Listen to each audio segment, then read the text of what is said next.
Good morning, everybody. Can we get going? Maybe just a small request. We know it's a bit hot in the room. They've turned the air conditioner up or down, cooler.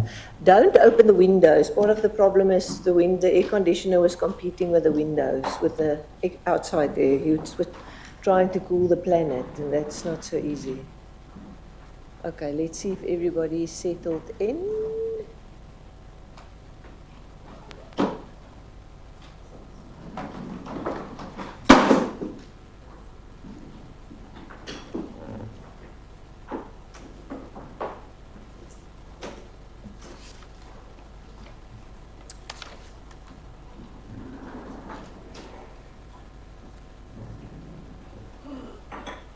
Okay, I think we can go. Good morning again and welcome.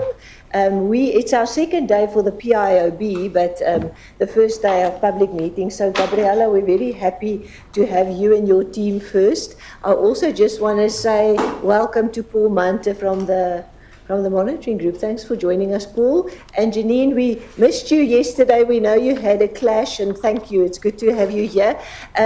Martin pointed out to me it wasn't a strategy, but we have Begonia standing between Mark from the UK and Janine from the Netherlands to avoid any football hooligans. But you do know that you and Begonia will clash soon with Spain. So we hope we have peace when it comes to the sports front today. Yes, we also have Ken. Ken, we're missing you here, Madrid, but nice to see you. We've got two big screens in front of us where we can see you. So welcome, and it's good to have you with us. Pleasure as well, Linda. Thank you. Good morning, everyone. Okay, Gabriela, thank you. We had maybe I'll give you a few comments and then first let you go through your presentation. We had, as we always do as a board, we had a preparation session, and in there we spend a little bit of time with as a board, but also with our observer, looking at what came out of the meeting. We've agreed beforehand, as you know, that we're going to obviously focus today on where you are with sustainability and experts, because it's such an important project. I'm sure you're going to tell us a little bit about firm culture and governance and just a little bit about the PI definition.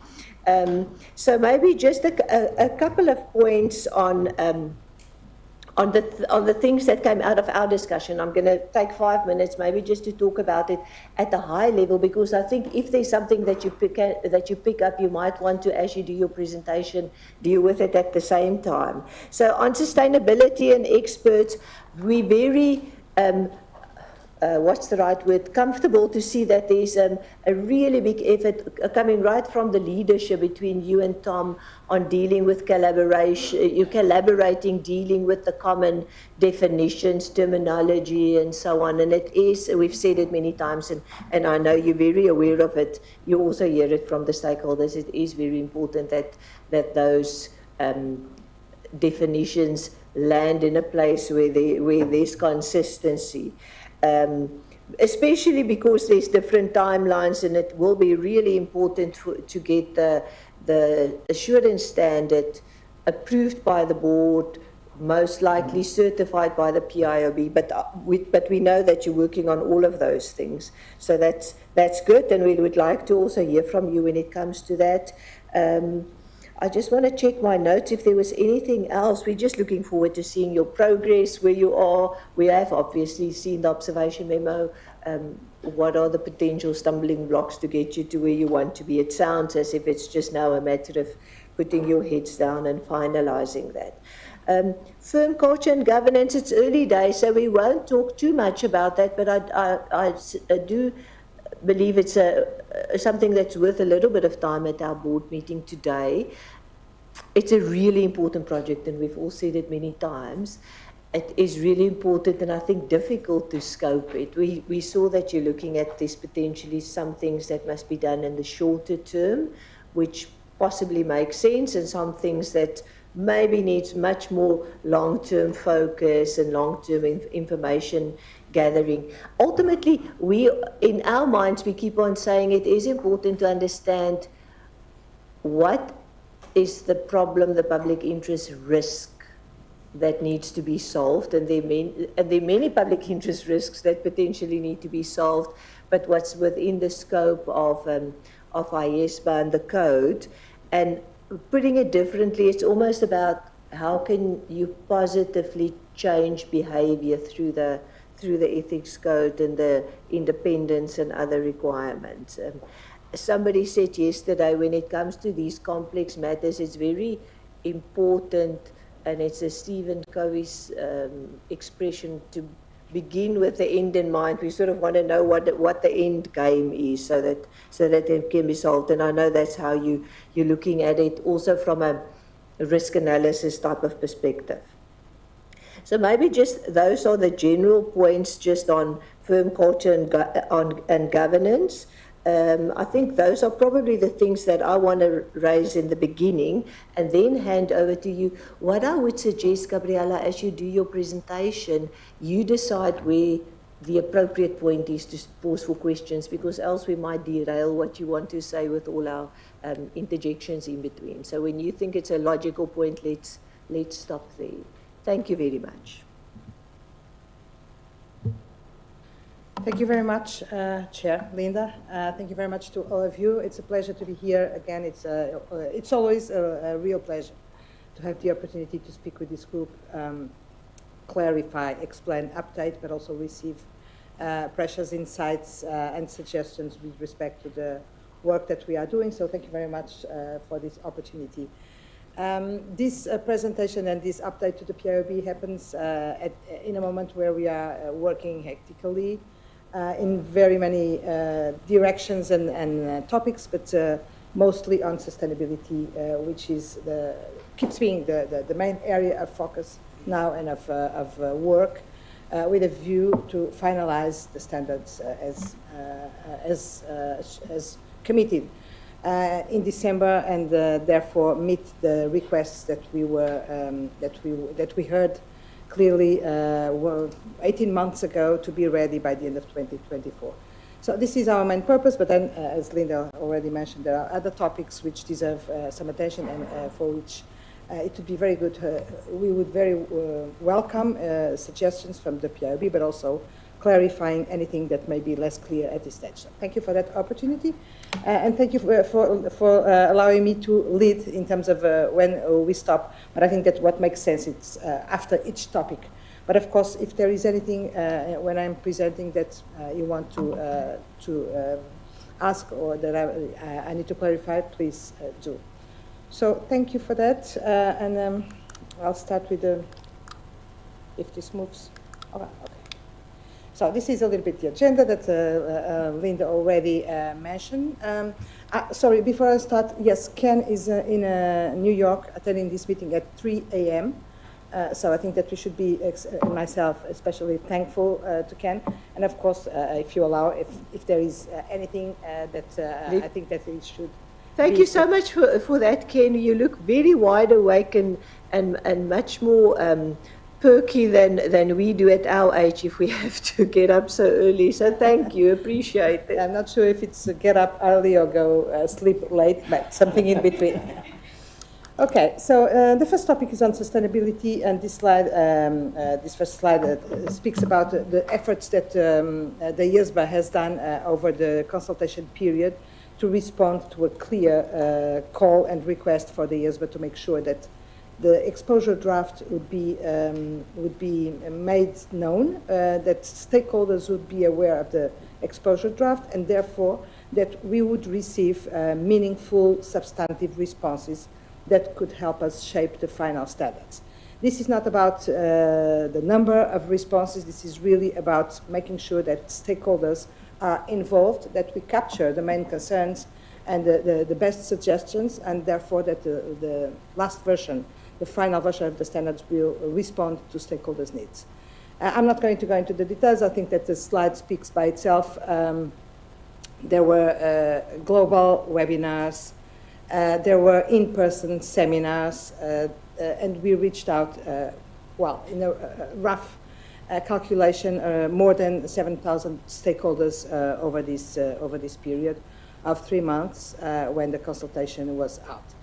This was really significant, and I'd like just to raise one or two specific topics here. One, because sometimes there is a wrong idea that we are neglecting some areas and some regions of the globe. And I'd like to make a special reference to Africa, where we had an action and initiatives which were very unusual for us, but we really managed to reach out to a very significant number of African stakeholders, with the help of UNCTAD, which supported us in organizing a lot of things, also with the ARP, where we are now members. But just to mention that this is not, we are not neglecting the South and Africa, on the contrary, and it's very impressive to see how the interest that these topics are raising there, and the sophistication of the stakeholders in some areas with respect to the knowledge of the sustainability standards, and interest in getting more information and training, if possible, for their adoption. So I don't know if there is any question on these slides, but this is really impressive. I must say that this big number comes mostly from Australia and Japan, where we had big seminars with many people in person and virtually. Some of them in Australia with more than 2,000 people attending. So it's, I think that we responded to that request, and something that we are sure now is that we made what we needed to do and more to make sure that everybody was aware of the consultation. The result, or part of the result, because again, the numbers don't say everything, there is much more beyond the numbers, but anyway, we received 93 responses. This is a very unusual number for the IESBA. I think that we never had a consultation with this number of responses. But more than the number of responses, I'd like to highlight the fact that we received responses from a very wide range of stakeholders from very many different backgrounds, and also that some of these responses, many of them, are collective responses, and so they represent in some cases hundreds of other stakeholders. So the number is what it is. The numbers are what they are. But again, I think that we managed to meet the request to go beyond the profession and make sure that not only we had non-professional accountants, the ones that are providing sustainability assurance responding, but also international organizations, regulators, CFO Alliance. I'd like to highlight that as well, because it's a very, very difficult group to reach out to, and we managed to have this International CFO Alliance, which represents a significant number of CFOs responding to the consultation. The International Bar Association as well, and CTAD, etc. So I think that this is also, this speaks by itself about the impact that the consultation made. Now, we are now still in the process of analyzing the responses. We did not manage to finalize that analysis for many reasons. The substance, the substance that we will get from these responses is not yet completely fully known, but we got some very substantive responses from most of these stakeholders, which only makes the work that we are doing now more interesting and valuable, but also more difficult because they have to be seen very carefully and addressed in a very careful way. So in this period of the exposure draft, what we got as the main feedback was a substantive agreement and support to the proposal. Very much in line with what we had at the start before we started drafting the standards, when we organized the 4 global roundtables. The topics for further attention are more or less the ones that had already been flagged before. So nothing is surprising here, and there is a very significant, consistent support for the proposal for the IESBA to advance standards on sustainability reporting and assurance, and to offer a baseline for the ethics and independence framework, global framework for sustainability reporting and assurance. The topic of profession agnostic, that, as you know, caused some questions and some reluctance among some groups of stakeholders at the start, is, I believe, significantly has been overcome. There are still some very well-identified groups or areas or organizations which are still questioning a little bit. But I would say that in general, we have a very strong support for this profession agnostic approach. Maybe we will have to change the name, because the name, I think, it's what's causing more problems. People don't like the profession agnostic. I understand we can call it any other thing. Anyway, this is not a word that we use in the standards. It's just how we classify them. The term was was suggested by the FSB long ago and then adopted by the IOSCO. So it's not our term. It's something that we got from the others. The key topics for further IESBA attention: definitions. Linda already mentioned that. The scope was also subject to some comments and requests for further attention, and then some independence considerations: group assurance engagements, value chain, and also non-assurance services, which is a topic where some of the stakeholders had relevant considerations. And communications of no-CLAR, and surprisingly or not, whilst the no-CLAR standard in the past caused stakeholders some reactions in terms of accepting the no-CLAR standard, now we are being asked to do more than we had proposed in terms of no-CLAR.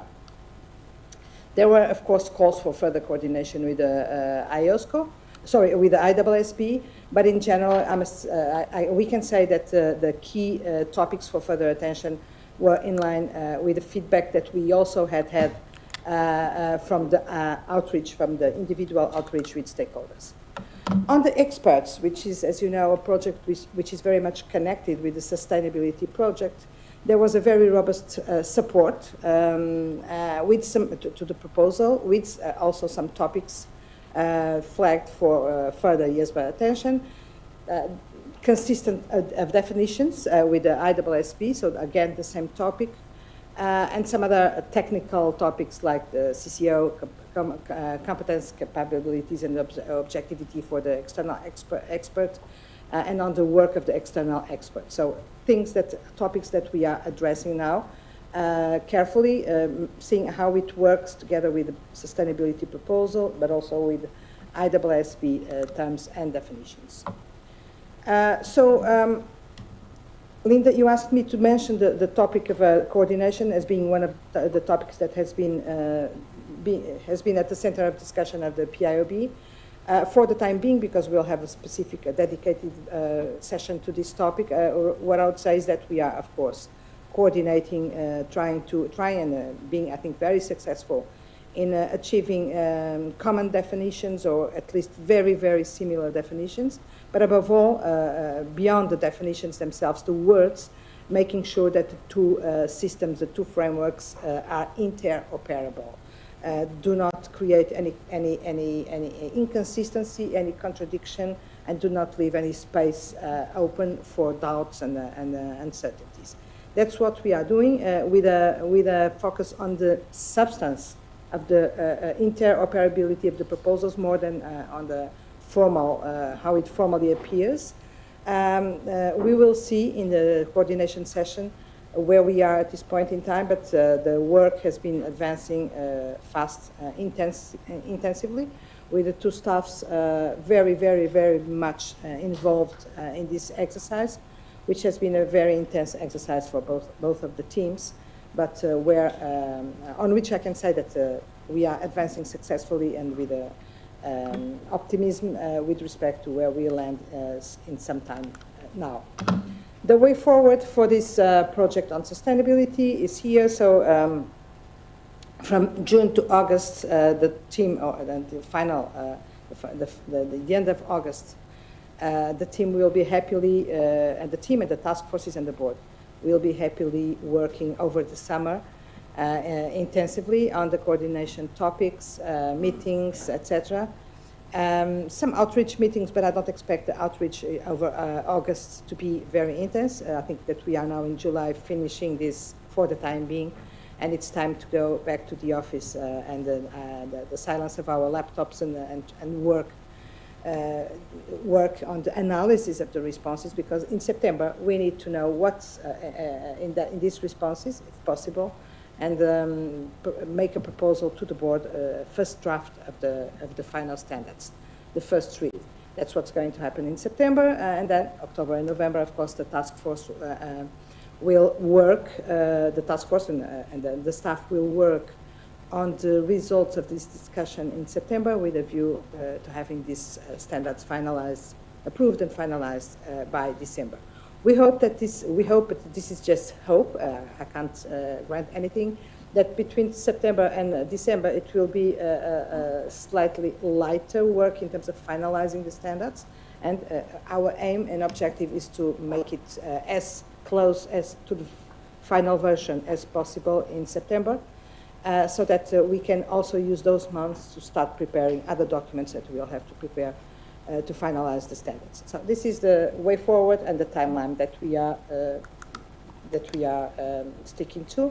And I'll suggest that I stop here and see if there is any question or any comment that any of the PIOB members would like to make. Thank you, Gabriela. And while I wait for cards, maybe just two comments or questions from my side. Just considering, I understand that you're still busy looking at the responses and analyzing it, but what are the sort of the key themes and the key topics that you pick up from that and from the 7,000 people that you reached out to?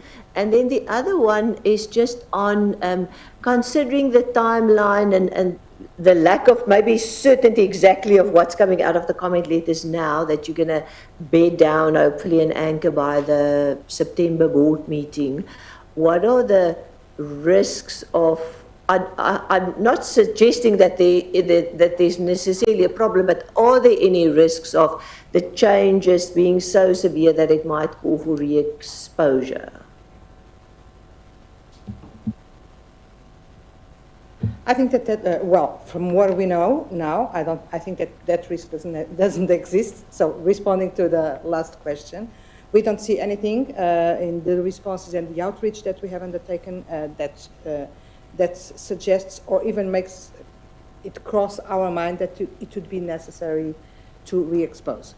The main topics that were identified are fortunately very consistent. We know, we knew already a little bit, but we know what are the topics that, which are the topics that deserve our attention.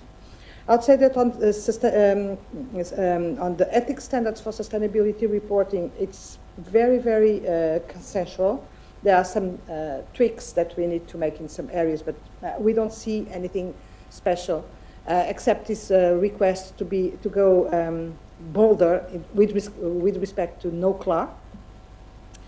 On the IESBA, the ethics and independence standards for sustainability assurance, we have a few comments and a few concerns consistently on the same topics and areas. Group sustainability assurance engagements, value chain entities, non-assurance services, and some of them on fees, but not that relevant. I would say that these three, group assurance engagements, value chain, and non-assurance services, are the three topics which are raising more concerns. I'd also say that some of the concerns related with group assurance engagements and value chain entities had a little bit to do, or very much to do, with the coordination and interoperability and consistency with IAASB, because when we made these proposals, the IAASB had not developed yet what provisions in this area on the audit side. So there was the sense that something was missing and that it was difficult to make these independence considerations and requirements understandable and applicable without necessary baseline. We had discussed that at the board. We were aware of that risk. That was a decision that was made to see what stakeholders would say. We felt that we needed to move with that area, because otherwise it would be in 5 years' time, which would be a little bit too late. So, fortunately, I think that everything is progressing very well on both sides. The baseline, or the substance that was requested, is being provided. And at the same time, we are advancing on this exercise of collaboration and consistency with IAASB. So hopefully, but we never know, because these are very sensitive. These two areas are very, very sensitive, because they bring very many problems, or they bring difficulties to the firms in the implementation of these requirements. So they are delicate, sensitive topics. But anyway, I think that the way this is progressing is leaving me very confident that there won't be major issues, and above all, that there will be no reason for re-exposure. We are not suggesting anything that is beyond the boundaries of what we had suggested. Same on non-assurance service. Non-assurance service, the problem is just a list of prohibited services, which some of the stakeholders consider that should be a little bit refined, having into consideration the specificities of the sustainability assurance services, with slightly different opinions from different stakeholders. So we have to do a little bit of work there. On the communication of NOCLA, which was the other topic, what we are doing is to respond to the request to go a little bit further than we were considering, because, as you know, what we are proposing is that in certain circumstances, the auditor considers reporting, and in some areas, some stakeholders, namely IOSCO, wanted a little bit more, and wanted to remove the word consider and report. So we have already had the opportunity to explain, namely to C1 in Montreal, why this has to be like this. We can't go much further than this, but we are adding some additional situations where the auditor does not have to consider, he or she has to report. Not in all situations, but addressing carefully which are the situations where this happens. So I hope that this responds to your question, Linda. Yes, thank you. Robert. Thank you, Chair, and good morning, Gabriela. Thank you very much for the first part of the presentation. Can I just ask a couple of questions in relation to the profession agnostic dimension of all of this, which is something that is very important for all of us to keep in mind, given the very important public interest considerations that are involved in having a range of professions involved in providing assurance on sustainability information. So there really isn't there? There's an important interest in having a common understanding across professions of the independence requirements and consistent application. It's very good to see the work that you're doing on NOCLA and what you've just been explaining, very helpful to us. I think those of us who were around when the original NOCLA provisions were put into the code will recall that there's a natural resistance, sometimes understandable, sometimes not, on the part of professionals who are challenged about extending beyond their client confidentiality obligations. And so it's very important for the IESBA to continue to explain and the reasons for there being NOCLA provisions in there. So I very much support you in that. And it's good to see you drilling down into other facets such as the non-assurance services area as well, which is vitally important when it comes to this common understanding as to why what independence is all about and why it's important. And we know from experience, don't we, that non-assurance services are an important risk area. So that's very good. You did we're aware that you've done a lot of work and made some great progress with the IAF, the International Accreditation Forum, and be interested in a thought about how that is progressing. If you could just comment on that briefly. And you did just refer in your presentation before to, I think you said, some groups and organisations that are still asking some questions. So it might be helpful if you could just inform the board about how you see the current state of play in relation to professions other than the accountancy profession coming on board with your these independent standards that you're putting out. And then similarly, just in relation to experts, it's very heartening to see the broad support for the experts ED, because a lot of work was done on that, as we're all aware. But again, the public interest is to ensure that those who are performing external expert services for assurance teams do meet those same standards, and that there's a common understanding as to what those standards are, particularly when those external experts are from other professions. So again, just a quick comment from you, if you may, just about your level of confidence that the importance of this common understanding across professions is going to be reflected in the implementation of the new requirements. Thank you. Thank you very much for that question, Robert. I did not want to go into details on the work that we are doing with the IAF and on non-professional accountants, but I think this is really important because this has been a topic that has been discussed around this table since the very start of this project, and with support, strong support outside from PIOB. So you asked me about my perspective of how this is going to evolve and where we are. And my response is I see it with an informed optimism, which means that I'm very optimistic, but I'm aware, very aware of the work that we still have to do for this to be successful and to address it's not issues, it's not difficulties, but specificities of this very new environment that we are going to. So the work with the AIF goes on smoothly and very successful. It's really a matter, I would say, of pride, because I think that 1 year ago, none of us would have imagined that we would have achieved this level of consistency, AIF adopting our standards, making sure that non-professional accountants will be using the IESBA, which closes and responds to a concern that was there in the market about unlevel playing field and all these things. It's done. It's done. They will adopt the code.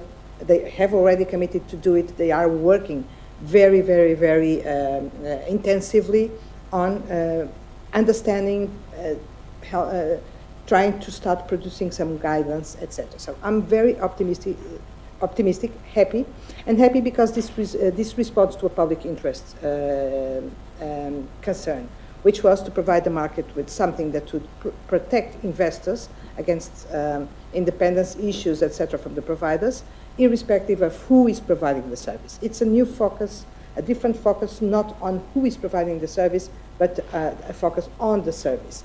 If the service is provided to the user, it's important that the user is equally protected, irrespective of who is providing the service.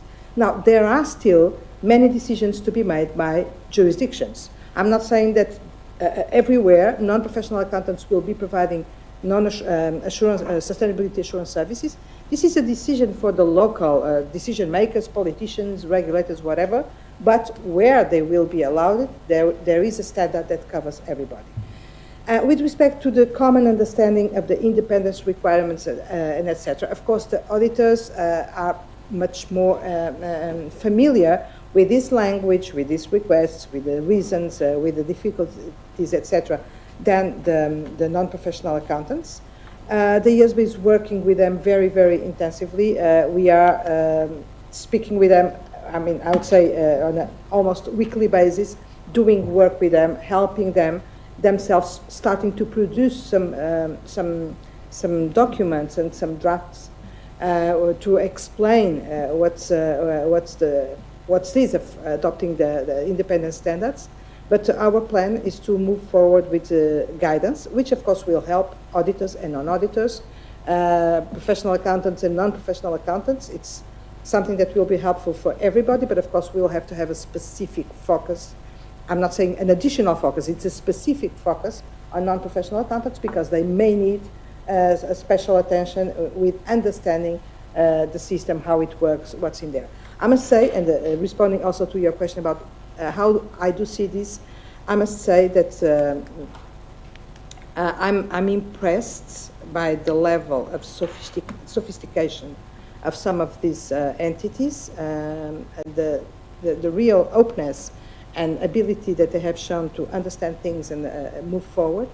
And my perception is that this is going to be mostly for the bigger ones who have this capacity of including, embedding the standards, understanding the standards, applying the standards. So the market will work, will do its job, but I'm not concerned at all. I'm just concerned about the work that it will mean for everybody, for them and for us, but we have to take it right. So just to clarify on that, so you refer to some of the larger entities doing this assurance work already outside the accountancy profession. You've been talking to those like Accountability and others. So you can see the opportunity for those organisations to set the example perhaps for others. Is that in terms of smaller providers who perhaps don't have the same understanding about the importance of independence when it comes to providing assurance on sustainability information? Yeah, I think so, Robert. I think this is going to be a journey. This is at the start. It will be, I think, for the bigger ones, and it's them who are playing with us. Many, I don't want to say many names, but ISO, the DNV, Bureau Veritatis, etc. They sit at our table. They come to our round tables. They visit us. They are in constant contact with us, and with a very open and agile, I must say, attitude with respect to this. There are some interesting movements. For instance, we received a delegation from Korea 2 weeks ago. In Korea, as you know, 95% of us, the sustainability assurance reports are made by non-professional accountants. And they came to New York and they want to work with us and with accountability and make sure that everything is consistent. They don't want any gaps and the transition for them, it's going to be a transition, but they want it to be smooth and to make sure that they do what they need to do. So we see things starting to fit into a meaningful system. Thank you very much for the update. I think, Chair, that's very important to hear, and particularly about the Koreans. Great to hear that, because we've been aware for a long time that there's a lot of voluntary assurance being done by non-accountants in Korea, and so perhaps that's picking a winner as well in terms of using inviting the Koreans to assist the board in promoting the message across other jurisdictions as well. So it's very helpful. Thank you for the update. And if I just may add, just using Korea as an example, they're not just talking about, they understand what's happening in the code level. They're interested in training and education. So they want it to be impactful and effective. So I think it's a positive step. Thanks for that. I'm going to take questions from Begonia and from Philippe. And then so I'm just going to check if there are any last questions on sustainability that we can move on. So Begonia, Philippe and Mark, thank you. Thank you, Linda, and thank you, Gabriela, for the detailed explanation. My question is about it's also related with the independence that Robert was making. It's about the common letters. I know you are revising them, and you are now learning what the stakeholders say about it. But are there any concerns about the lack of independence requirements for non-accountants assurance providers, because they are not covered by, unless they are public interest engagements that are covered by Part 5, Part 4B is not affecting them. So that's my question. Is there any concern about level playing field because these other non-accountants assurance providers that are not doing public interest engagements, they don't have any specific requirement to my recollection of the situation. I know you were thinking about revising Part 4B, but even when we were in the December meeting, I was questioning, this is not a public interest issue because it is covered in Part 5. Is there any reason for revising Part 4B, yes or not? But are there concerns by the constituents that there will be different independence requirements? Let's just take all the questions if it's okay with you. Thanks, Gabriela. Philippe? Thank you, Chair. Gabriela, just a simple question regarding the comment letters received. I think you feel confident about the implementation of the standards and so on, and particularly to non-professional auditors, let's say. I'd like to know where, in the view 3, when you report, the stakeholder category, where do you think are the non-professional providers of assurance? Because, as you know, there is a strong expectation from issuers, notably in some areas. I'm sure you heard European issuers to push, to open the market, to create a new market, not only for, I would say financial auditors, okay?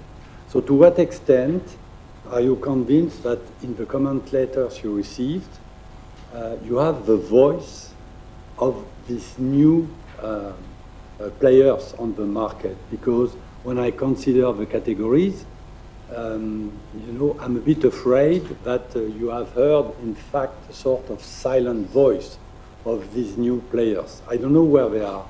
Or maybe you have reached them in the outreach program, and you have heard comments that you can, analyze. But here in the comment letters, how can we feel that there is a voicing of the concerns of this new category of players on the market? Thanks, Philippe. And then I'm just going to go to Mark and then back to you. Thanks, Gabriela. Yeah, thanks, Linda.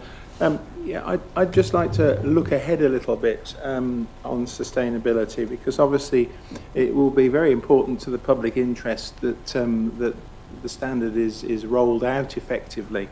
Therefore, the sort of communication and implementation is handled well. I've obviously read your report, Gabriela, and I see there, quite rightly, you point out that IFAC under the service level agreement are sort of responsible for communications, etc. But I also note that you're looking to hire a strategic communications director. And I just wondered if you could give us a little bit more colour around why it's necessary, you think, to make that hire, and also the extent to which you intend to sort of roll your standard out jointly with the IAASB standard and share resources in doing that when it comes to it next year. And maybe just in that, Gabriela, obviously we're going to spend some time in our executive session just on resources and budgets and things like that. So I don't think we need to go into that level of detail here, but it would definitely be useful if we think about the public interest of your thinking and the rollout and what you want to cover and, that sort of thing. Not so much of how you spend the money. It's really what's the objective and thinking when it comes to training, education, awareness. Thanks. And then after that, if there's anything else you want to say about sustainability, let's do that and then wrap up and move on to the next topic. Thank you. Okay, thank you very much. I'm going to try to be brief with these questions and my responses.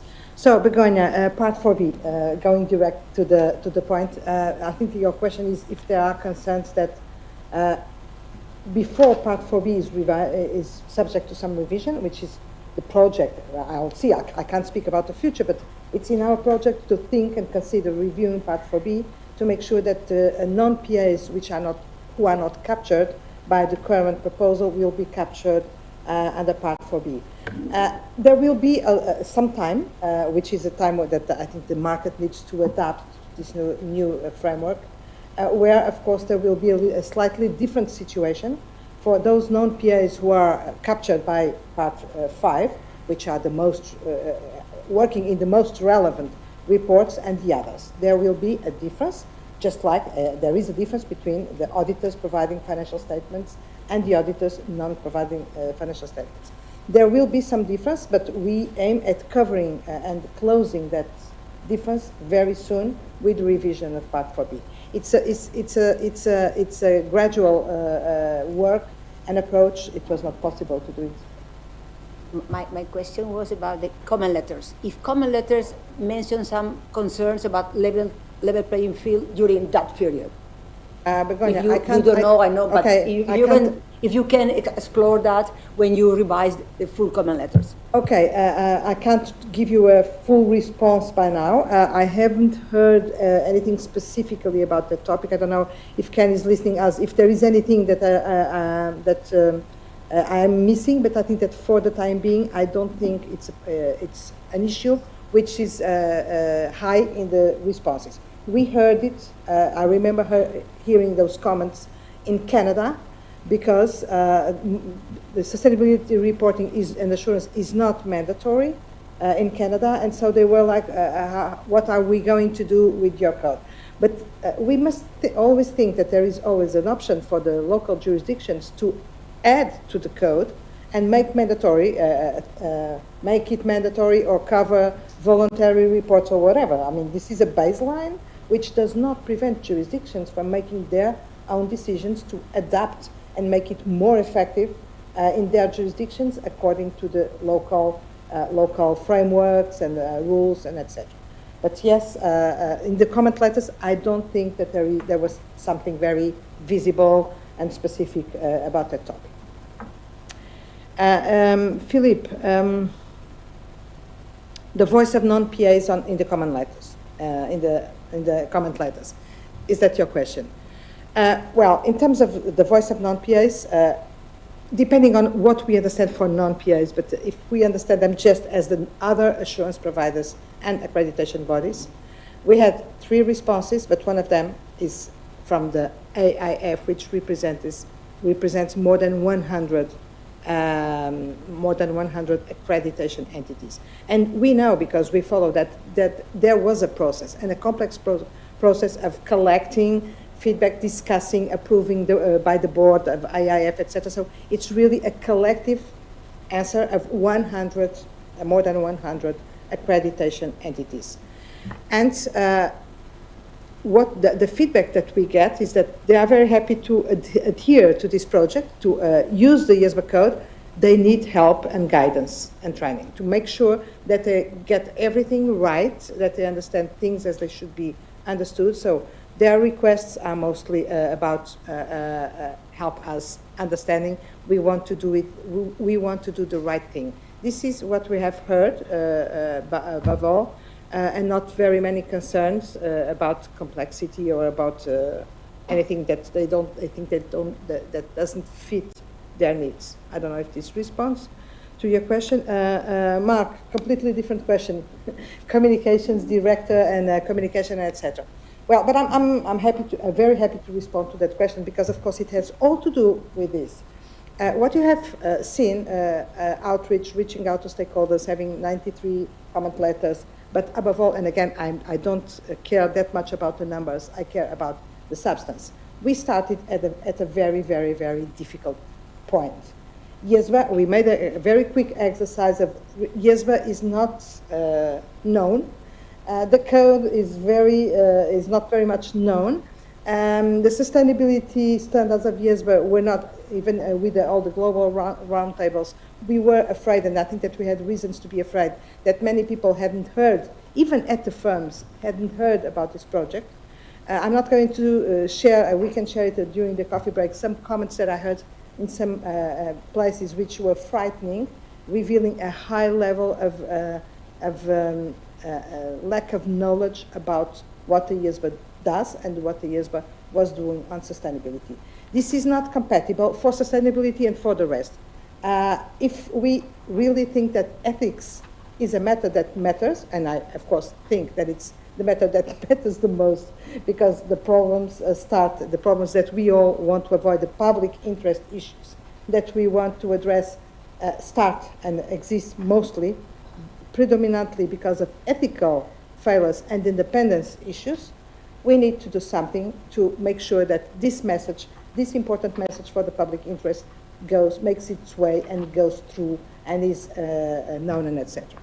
This was not compatible with the capacity that we had in terms of reaching out to stakeholders, addressing the right stakeholders, using different channels to reach to stakeholders, to give the message in an appropriate way, which is a very difficult thing, and I think that there will be other moments in this meeting where we will go to that topic.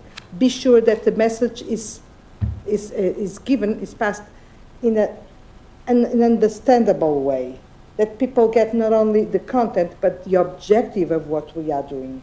And this is very difficult, and this is not anything that we were being able to do in an appropriate way. So the response to a request that the IESBA got from this group, from IOSCO, from everybody, since I joined the IESBA, which is make sure that you get involved with appropriate number of stakeholders, with diverse stakeholders, that you get the message through, etc. To respond to that, we need to have tools and instruments and the right capacity, which we did not have. So when we were about to finalize the exposure draft, the draft standards, it was even my board who was very clear that we can't take the risk of having made such an effort that we have never done before with developing this exposure draft in such a tiny, tight deadline, timeline, with so scarce resources, with all the board involved, with all the discussions, etc., and then when it's ready, don't have the means to make it be understood, known, and collect the necessary feedback. This was an absolute sign of lack of success of what we were doing. And it's not about success, it's not about fame, it's not about nothing of that. It's really about the public interest. If we believe that ethics is important, and there is a long way to be made, I tell you, Mark, there is a very long and hard way still to be made for stakeholders, investors, the firms, etc., understand and capture and embed the real importance of ethics and independence. So this is, to respond to you, Linda, this is the public interest issue that is behind a very strategic approach. Yeah, we call it communications, but don't get me wrong, don't get us wrong. It's not communications about, LinkedIn and things like that, which is important. It's really about setting a professional strategy about how to get the IESBA message through. This is what's behind all these efforts. This is what's behind the current idea of hiring a communications director. We need it. Everybody agrees now that we need it, and I'm sure that if we are successful, let's see, it's going to be very, very helpful for all of us in terms of enhancing our capacity to communicate, to reach out to stakeholders, to do what we need to do for the public interest. Developing standards is not an end in itself, otherwise it's just an academic work. If we are here developing very nice standards, wonderful standards, robust standards, but they are not used, they are not known, they are not understood, they are absolutely unuseful, and we are just spending money without any impact and any contribution to the public interest. So I think that this explains, and I think that each one of us is in a different position, and that's the response to one of you. I think it was you, sorry, Mark, about the future sharing of resources, etc. Of course, this is always in our mind. We discussed that, the three of us, for instance, and Ken as well, but the three of us, we discussed that. Of course, in an ideal world, in the future, we will have shared resources. The truth is that these two boards, with all the collaboration, etc., are at different stages of development, understanding, etc. IESBA is lagging much behind. So we need to do a different and major effort, and the message is also very much more difficult to pass. Accounting is accounting. Assurance is assurance. Audit is audit. It's very, very, very objective. Can be complex from the technical perspective, but that's a technical thing. Explaining ethics and independence is a completely different thing, and I tell you that we are all struggling to finding the right way of making people understand what this is. Assurance is mandatory, so people say, okay, we have to take it, let's take it. Ethics should be, and is in some countries also mandatory, but that's the reason. Thank you, Gabriela. I think it is really obviously very important that we don't write standards that nobody adopts and that nobody applies, and therefore it is really important to make sure that people understand it. And it's ultimately not about the piece of paper, it's about the impact and the operationalization. We were all falling over the word, and I got it right yesterday, but today I'm struggling with it. So it's all about that. That's very important. Paul, I'm going to go to you, and then Gabriela, after you've responded to Paul, let's also talk a little bit about firm culture and governance, but Paul first. Thank you. Yeah, mine's more of an observation than it is a question. In the sustainability space in particular, there's lots of issues flying around. There are certainly standard setting questions, there are public policy questions, there are regulatory questions, there are corporate governance questions, there are inevitably going to be application questions and the like. And I think it is really important that we be disciplined and focus on the things that are standard setting questions and not try to address some broader public policy questions through standard setting, because historically that has had a tendency to end up diluting the quality of the standards themselves. So I think it's really important that we stay focused on questions that are standard setting questions with an objective of having standards that are going to facilitate high quality reporting and high quality assurance by independent assurance provider. That has to be the objective of the process. And Thank the you, other Paul. That is questions really can be addressed by others in their appropriate forum. That is really important, and we've said it before, as you know, at the PIOB, there are things that are really important and in the public interest, but that is things for regulators to solve. So at the most, what we can do is engage with regulators and say it's for you to think about how do you make this mandatory, how do you monitor, how do you implement. It's a very good bridge as well into talking about firm culture and governance, because that is a really big area where there's different specific jurisdictional requirements, and there are things that are up to the regulators to solve how they think, but they're really important standard setting aspects. So I think it leads very nicely into talking about firm culture and governance.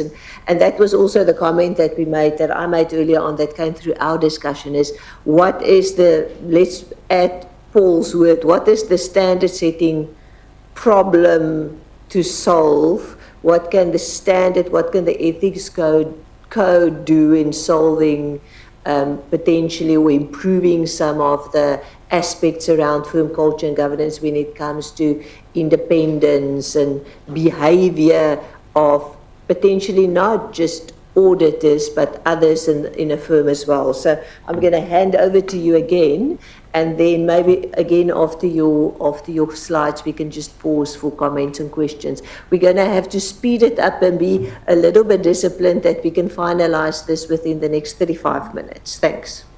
Thank you very much, Olinda. So, as you suggested a few minutes ago, it's good to start with a endpoint, and the question is, what's the public interest issue that we are trying to address? The public interest issue that we are trying to address is something related with we can't identify yet one specific public interest issue, but it's for sure a public interest issue that unethical behaviors keep on happening irrespective of the many standards, the many rules, the many things that have been done to address those issues. There is a perception, and it was something that our stakeholders brought to us during the consultation on the strategy and work plan, with a lot of evidence and discussed by the board, that there must be something, or there is probably something related with the firms themselves, with their culture, with their governance, which creates some rooms or some incentives, or there are some incentives lacking. There must be something that creates space, room for these unethical behaviors to persist. It's more than just the individual behaviors and the reasons for the individual behaviors. It's not about the bad apples or just about the bad apples, it's about the apple tree. And the question is there something, of course, the public interest requires that we address, if possible and if necessary, all the problems and all the issues that can contribute to unethical behaviors that harm the public interest. So the idea of this project is to identify possible gaps, wrong incentives, problems, possible improvements, mostly, that can help mitigate, limit, reduce the space for unethical behaviors. So with this in mind, and I recognize that this is complex and that this is huge, but we considered, and I think that our stakeholders have been very supportive in that respect, that IESBA, as an ethics standard setter, should not shy away from addressing this topic, whatever is going to be the result. We also understood that it was necessary to do a lot of outreach, to hear from the very many parts, the very many stakeholders, to understand the problems, the possible solutions, where we are going, where the firms are going to solve some of the solutions, which responses are there already in place that can be taken higher and made applicable to all the firms instead of being individual and specific solutions of some of the firms. So we don't want to boil the ocean, but we need to understand everything so that after this process of understanding, research, fact-finding, hearing, listening, discussing, we are able to do two things. Well, on this list, I'm not going to go into the details. A lot of outreach has been undertaken in very many places. Everybody wants to speak about this topic everywhere. We go somewhere, we want to talk about sustainability. People want to talk about firm culture and governance. And everybody thinks that they have something to say about this. So it's really important that we are able to screen what's important and what's not important. To support some of this work, we also asked an academic to do some research and offer us the comfort of someone who has been working in this space for a long time in terms of concepts, in terms of understanding the issues in companies, and etc. So that's what we did with the academic. We got an academic report by the Dr. Eva Tsahuridu from Australia. And it was her that brought this idea that sometimes the problems are not about the bad apples, it's about the bad barrels. And if you have a bad barrel, the apples can be a very good quality, but then there are things which create problems inside. So with this, all these discussions and this outreach, there were already a number of topics which were identified as possible sources of problems, sources of unethical behaviors, issues that create an incentive or a good space, a good environment for unethical behaviors. And these topics are mentioned there. I could speak about each one of them in detail, but I won't unless you want to know something else about some of them. But these were the topics that we were able to identify as consistent, not consistent across all the conversations, but that from the very intensive outreach that we are undertaking came up as being possible important topics in this respect. Now, I have to make clear here, and thank you for the comments about standard setting and etc. I have to make clear that we are not suggesting that the IESBA, as a standard setter, is going to address all these topics individually, in a way or another. It means that we need to have a map of the problems, of the possible problems, and do two things. Understand which of these problems are really relevant, and from these problems or issues, or opportunities, because some of them are not problems, are opportunities, among them, which are the ones that IESBA, as a standard setter, can and should address. So we are not saying that the IESBA is going to do work on all this.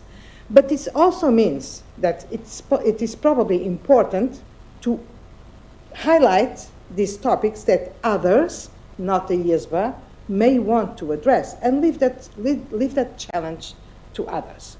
So this is the process that we are undertaking, a big picture of what's in there in the firm's culture and governance that may influence the ethical or unethical behaviors, understand which of them are really relevant, and from them what can we do as a standard setter with respect to these topics.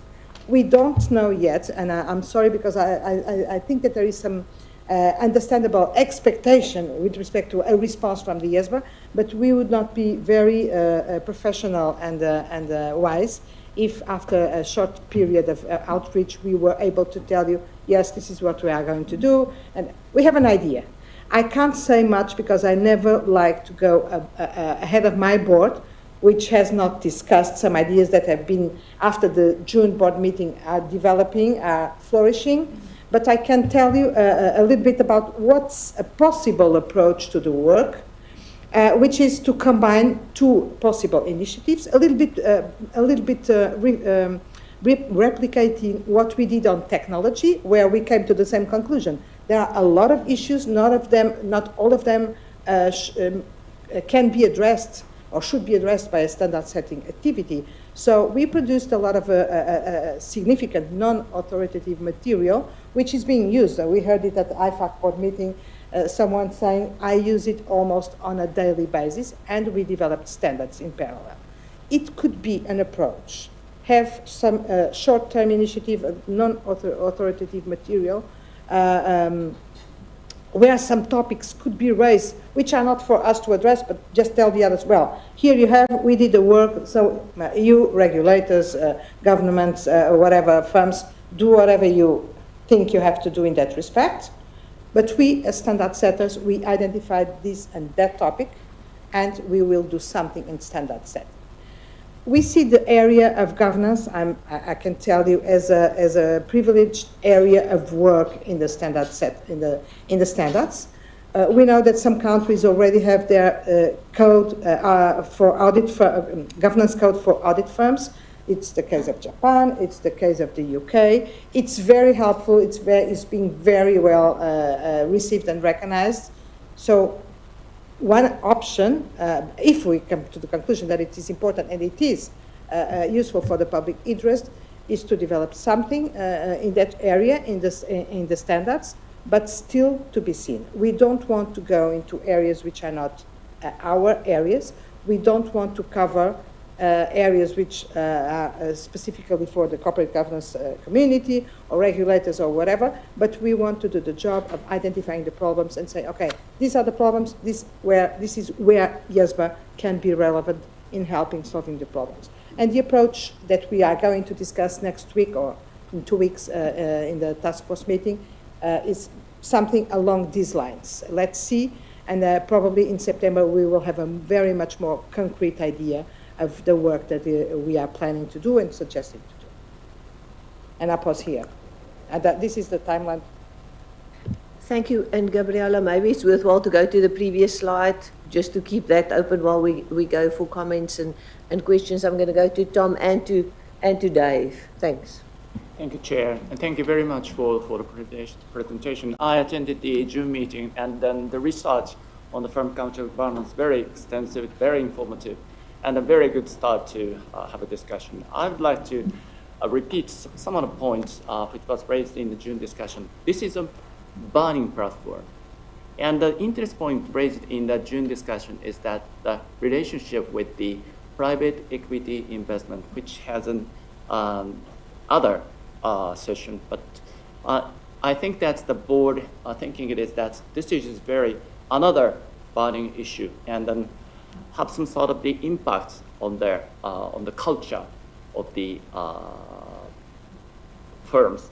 So, so from that perspective, and the Paul's point that the we should focus on the standard setting. So from that perspective, I think that this is a very early stage, and so you say that this will be discussed in the next board, but I have the impression, short term and long term is a little bit the other way around rather than say, because the raising the awareness of the ecosystem, it's a long term and a little bit out of the remit of the standard setting. But as you say, that the governance or the structure, especially the ethical structure of the governance, covering not only the audit but covering other service lines, might be the I'm sure it is the remit within the standard setting. So it is.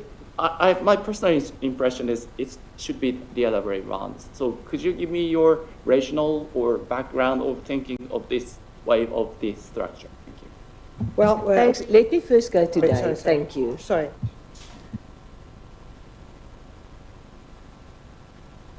Thank you, Linda, and thank you, Gabriela, for your comments. I think this is an incredibly important project. I also don't think it will be done quickly, because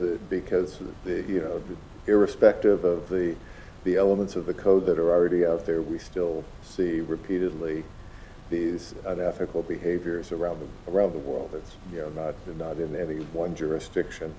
One of the thoughts, and this may be more of a comment than a question, but one of the thoughts that I had is, as you think about this, as you gather information, and maybe the academic report that you got addresses this, but one of the ways that I think about this is it possible for us to try to define what are the elements of a highly ethical organization?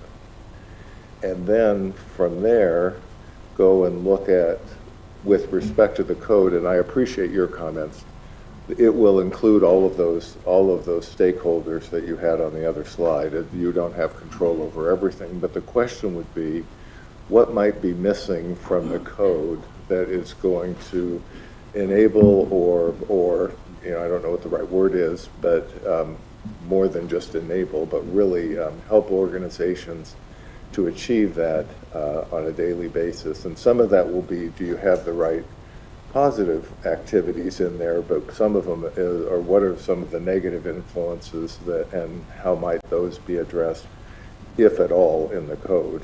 And to the extent they can't be, I think as part of this, you know, identifying, you know, what other stakeholders might have a role in this to identify that would be good. But I just wonder if there's a possibility of defining sort of the essential elements of a highly ethical organization. It also seems to me that in the end, some of this ought to dovetail with ISQM1 and the quality standard management, the quality management standards, said that backwards, that so that organizations also have a way to assure the ongoing implementation of those elements of it, to the extent, again, that they're in the code. And then my last comment is as we see individual unethical activity around the globe, we sometimes jump to a conclusion or jump to a solution, and I'm hopeful that if we could define what the elements of an ethical organization, we won't be walking around with a solution in search of a problem. And, you know, that we've already decided that audit only is the right answer, or ring fencing, or whatever it is that's done in different jurisdictions, that's just the right global answer, but rather think about what is the essence of that organization. So it's more of a comment than a question. Can I go to Janine as well? That's okay. Thank you. Thank you, Gabrielle, for your presentation. And yes, this is an important topic. Everything around driving ethics in the audit sector. In my personal view, I always consider ethics as a sort of prerequisite or precondition to quality. And in the end, we are an auditing or assurance standard setting board, and we have the professional standard setter and the ethical standard setter. And in the end, we want high quality assurance and audit reports that are reliable. So when I listened to your presentation, I was also triggered by when you were responding to the question, like what public interest issue or risk are you trying to solve with this project? You were talking about unethical behaviors, which I understand because my own view is indeed ethical decisions are taken that are often impact quality, and that's. But my question is also, how do you see this? Are you focusing on the audit firm in the bigger accounting firm? We have audit firms that have a license, but they are in a network with tax, consulting. Are you looking at it as the whole firm as it's often referred to in the newspapers? And then they mean also when it's tax or consulting, that something happened there. Or are you really focusing your project only on where the assurance and audit is happening? That's a question I have. And when I look at your the slide, the key themes observed from stakeholders' input, I was thinking actually, I think it's striking that I miss a few things like strategy, structure, things that drive behaviors, because if ethics or quality is not embedded in strategy, it might not get the attention it should get, or the structure in the firms. Dave already talked about, or Tom about private equity, but also structures in a sense. They're now multidisciplinary firms, mostly. So, did you get also some stakeholder input on those topics, or is that something you don't want to touch upon? That was another question I have. And I also want to stress the private equity and the impacts that it has currently in many countries, that it's really an important topic that I would say is more for the shorter term to address those things than for the longer term. Thank you. And it's probably all in unpacking this and then deciding which ones are your responsibility or not within standard setting. So back to you, Gabriela. And then I think we can wrap up on this because I know you've got a few more slides after that, if I'm not mistaken. Topic. Yes, on the other topics, yes, yeah. So over to you. If I may, Tom, private equity, yes, as you know, this is a topic that has been being addressed at our board since for 2 meetings already. So it's very much top of mind for us, but it has to be, it's so complex that it's probably needs to be subject to a specific reflection, and at this point in time, not just one of the topics among the topics.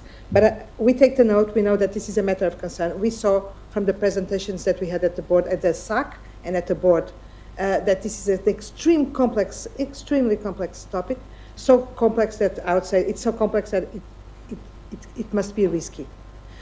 Because the complexity that we saw even in addressing the topics is what it is. So thank you, note taken, it's not forgotten, on the contrary, it's very much top of mind.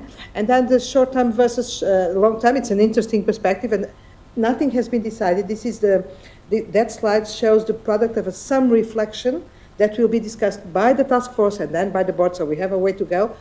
We will see your point, and that it's also a little bit Janine's point, but I think that my immediate reaction is that standard setting is by nature a long-term project. Unfortunately, sometimes, but we can't do anything without going through the due process, and the due process, even if we are very, very, very focused, is what it is. So it's always a long-term project. While NAM, non-authoritative material, depending on what we want to do, and looking again to what we have done with technology, we had 2 groups working in parallel, one in standard setting, the other developing non-authoritative material, and it was faster to go out with something saying the world, well, these are the problems, these are the issues, these are the ideas, and then keep developing the standards at the same time. Nothing is written on the stamp, so we will take that back for consideration, also because, again, this has not been approved. And thank you for the note. Dave, I'll take it back. I think it's a very interesting perspective. I think that what you are saying is, instead of looking at the problems and trying to understand what the issue is, starting the other way around, defining a highly ethical entity, firm, and then seeing what's missing to make sure that these elements are achieved. Thank you very much for that suggestion. Personally, I liked it very much. So it's probably going to be very helpful to make us turn a little bit the thought process around, and can be very helpful also from the understandability point of view. So I don't think that you had a question, but my response is yes. I think it's a very interesting perspective. We will explore it for sure. And Janine, which firms? Firms here, it's accounting firms in their entirety. So covering tax, consulting, everything.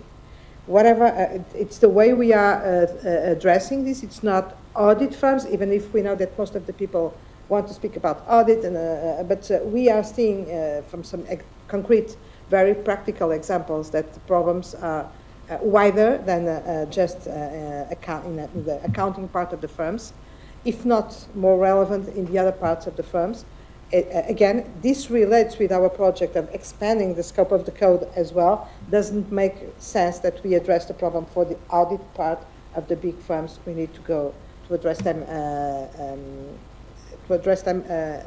holistically and considering all the activities inside the firms. So it's accounting firms. It's not audit inside accounting firms. It's the network. Yeah, it's the network. It's the network with Who's the all the code complexities word? that it brings as well. So it's not that we are not. Going back to the second question, strategy and structure. Structure relates with private equity, relates with the network, relates with very many things. We are very well aware that there are things related with structure that we can't do. It would be very nice to say you should not have that structure, you should have a different structure, but we can't, this is not for us. We can flag, and non-authoritative material or whatever, we can flag the problems. Whoever is responsible can solve them, but we are not wanting to boil the water and go beyond what's our competence, responsibility, and capacity, ability, mandate as a standard setter. So, but this is definitely an area where we will have to see if there is anything that the IESBA, as an ethics standard setter, should and can do, because we know it's a source of concerns. And I think that I responded to all the questions. Thank you, Gabriela. And maybe just in conclusion, before you go to your last few slides, maybe just to emphasize that at the PIOB, we are not trying to put any pressure on you to come up and telling us what you're going to do immediately. This probably more than anything else for a while is really important to scope appropriately and to scope with Dave's advice. I thought was really important is what is the ideal end state? What is the characteristics, elements of ethical network firm? If that's the focus, what are the gaps then in the code to deal with that? I would just maybe also say when it comes to the governance of ethics, there's quite a lot of literature out there in the governance community on that, and that might be worthwhile to have a look at, because some of that might be quite useful for what you think you might deal with. I saw in some of the observation notes, it's almost, the one or two, let's call it silver bullets, a solution looking for a problem. Independent non-executives, I'm not saying it's good or bad, but that might be a solution looking for a problem. That might just be one of the things that can help, but there might be a whole bigger philosophy around that. And then the one other comment that I would just make, and it links to the comment that Tom made about must those two things be the other way around. I think it's really important for IESBA to, once you understand looking at this ecosystem or looking at these themes, what the areas are that you should address as part of standard setting, to decide what's the priority and to do that first. Because it's sometimes easy to say, let's sort of talk about all of this and tell other people what we think their responsibility is and what we're not going to do, but let's just really focus on what's the most important burning item that can be addressed, and rather put resources to the most important priority, which might result in getting to what Tom is saying, maybe some of those things that are on the long-term block, and it might take longer. But maybe some of those things will then get priority without preempting what the outcome is going to be. So I'll pause there and let you go back to your slides on collective investment schemes. Thanks. Thank you very much, Linda, and thank you very much to all of you. And of course, I'm not complaining about any pressure. I'm just explaining the pace. And these conversations are actually very helpful because they help us shape gradually the approach and the project and the scope. So everything is very clear here, and thank you for the very good insights and comments that we received here, which we will take back and for sure make something very good from these comments. Now, on the next comment, on the next part of the last part of the presentation on CIVs, as this group know, as the PIOB knows, we started a project on CIVs. We approved the terms of reference in December, in a very difficult time for us. It's the first staff-driven project, so we have staff working on it, of course, in close relationship with the board. There is one board member which is always providing support and acting as a sounding board and etc. But still, of course, we are learning how to do this of the staff-driven project. It's important to make sure that there are points of contact with the board and that the board does not get absolutely surprised by the project. So this is a learning process, but it's from that perspective, I think it's going well, and that we took some lessons from the last meeting in terms of what we need to do and how we need to address this. Now, I'm not going to stick too much to the slides. A lot of outreach, and the outreach is focused mostly on one topic, which is to understand the different structures of the CIVs and pension funds, for the time being mostly CIVs, in the very different jurisdictions, because there are so many different structures, approaches, etc., that it's difficult to capture what they have in common, and that we need to address as a standard setter in terms of independence considerations. So there is the main problem. Maybe I'll go to this slide. Maybe it helps clarifying the approach. So to make clear, the objective of this work stream is to ensure that independence provisions in the code, which exist in the ethics code, and related entity definitions in the code, are fit for purpose for CIVs and pension funds, taking into consideration the very specific structures that these entities have. This, namely, the provisions on relations with third parties and threats and risks coming from the relation with third parties, was very much drafted and addressing and targeting issuers. But issuers have companies have a completely different structure from the funds, CIVs and pension funds. So the purpose of the project is to see if the code is fit for purpose, provides the necessary responses and fit for purpose, tailored responses to CIVs in terms of independence, taking into consideration the very complex relationships of these entities with third parties. It is not, as it is said there, because it is needed to clarify some possible confusions, to reconsider the PI definition. The PI definition project, or the PI project, determined not to include CIVs in the PI definition for reasons that, well, we can speak about them if you want, but that for reasons which were well understood by the PIOB by the time. We made a commitment to address CIVs because still there was a concern that these are important entities, relevant entities, sometimes systemically relevant entities, and we needed to make sure that everything is fit for purpose and that the independence considerations were there, actually ensuring the right level of independence for the auditor of these entities. The public interest issue being addressed is the possible auditor independent issues which could not be captured by the code due to this very unique and specific structure of these entities. So the preliminary topics that were already identified, and some they relate with some independence considerations with respect to third parties related with the CIVs. Again, the complexity of the structures bring a lot of third parties and different third parties to relate with the CIVs, and therefore the independence risks are there and need to be appropriately addressed.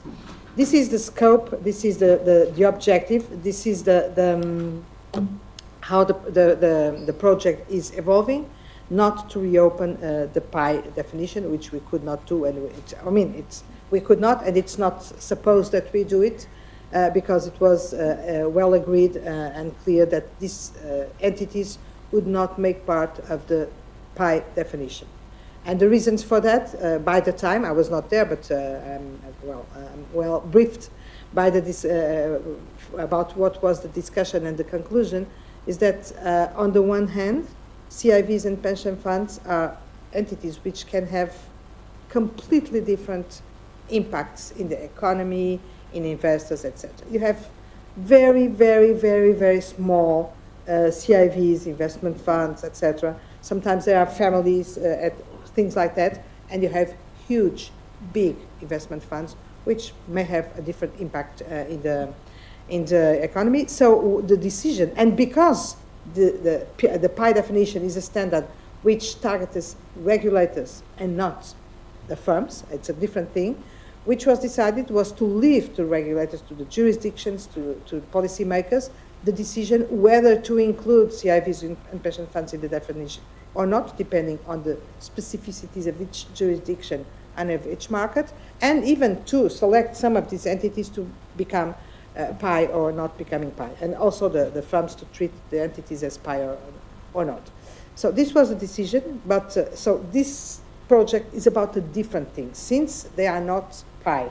And if they were qualified as PI, probably we were still not responding to this question. And the question is because PI is about higher, more stringent requirements in terms of independence, but it's not about specific independence requirements addressing the specific risks that these entities pose because of their complexity and because of the extraordinarily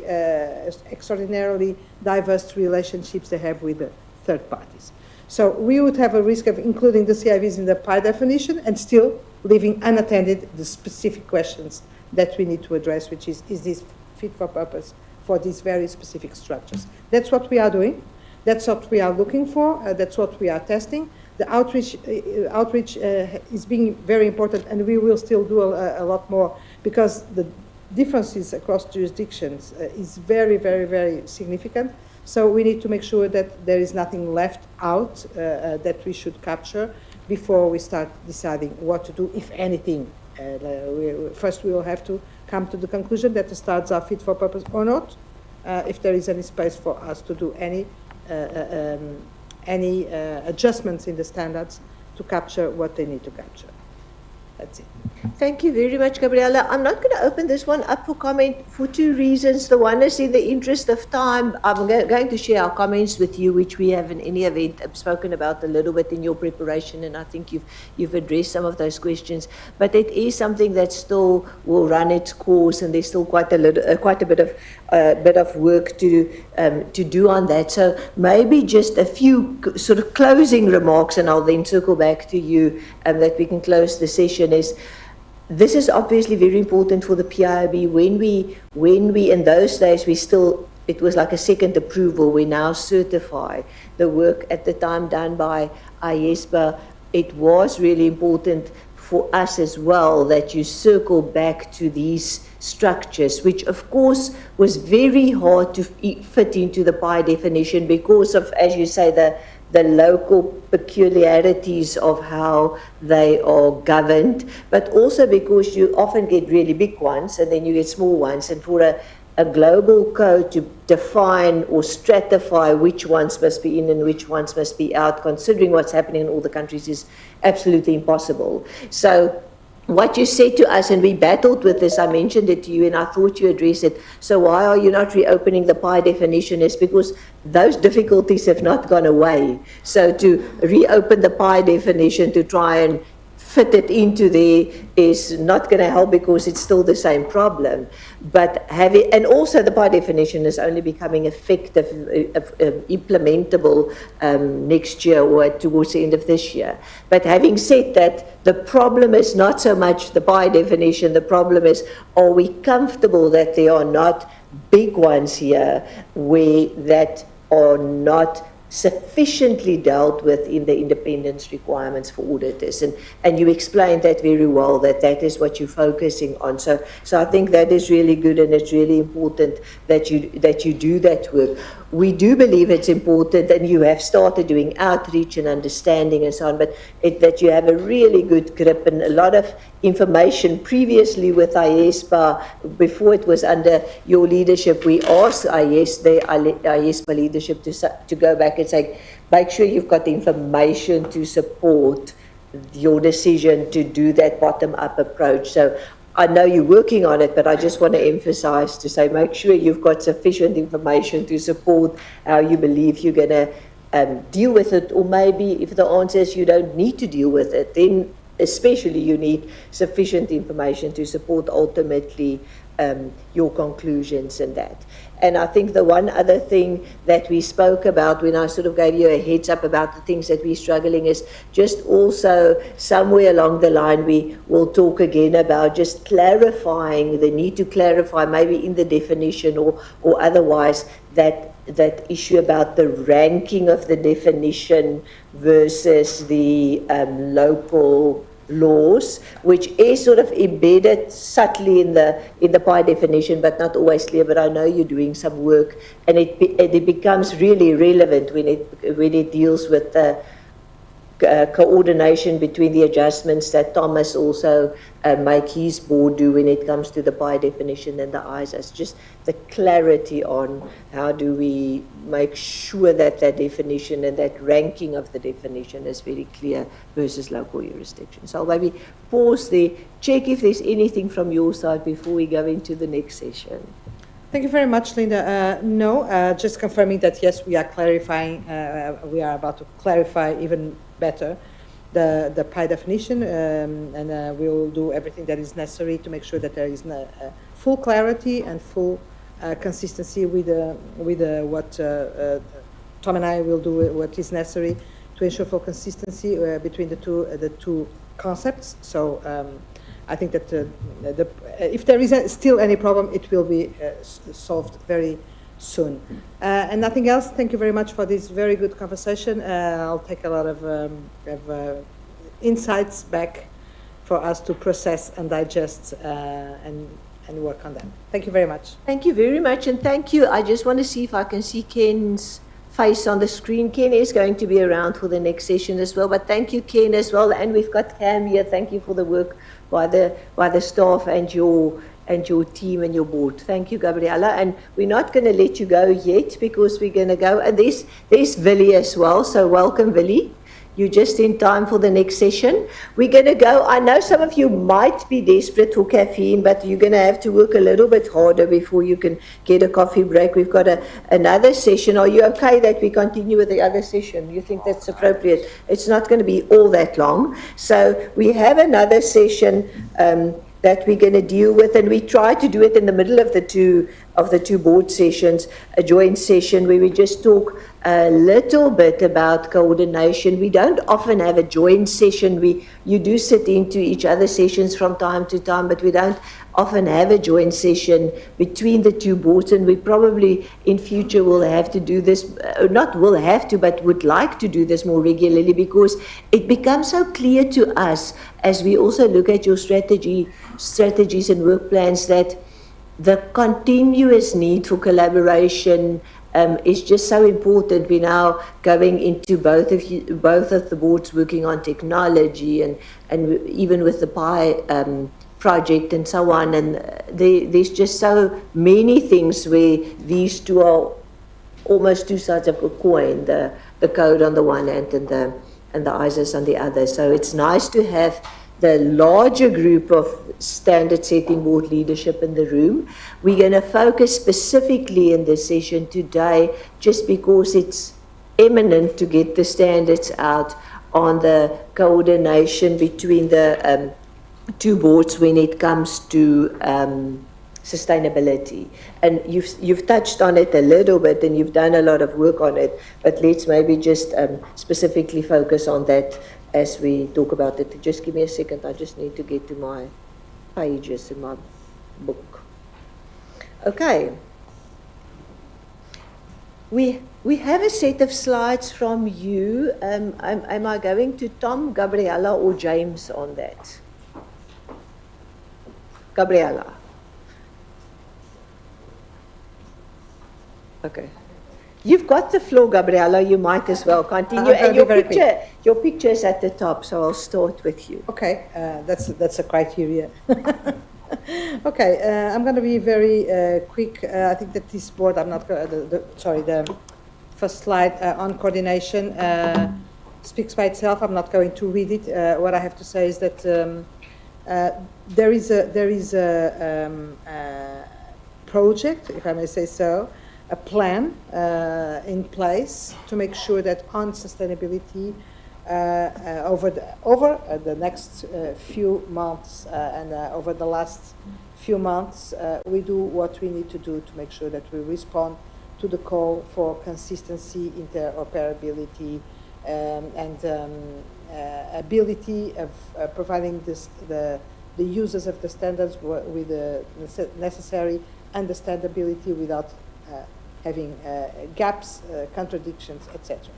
So both boards are working, both staffs are working hectically to identify the topics that deserve this merit and need this exercise of coordination. Even if, again, we can't say at this point in time that everything has been identified. We are relatively or very much confident that we have identified the most relevant topics.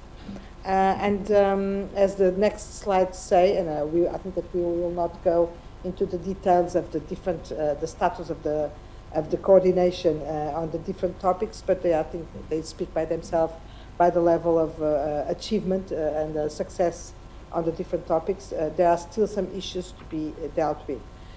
How we are doing this? Well, you don't need to know all our housekeeping, but staffs are working together.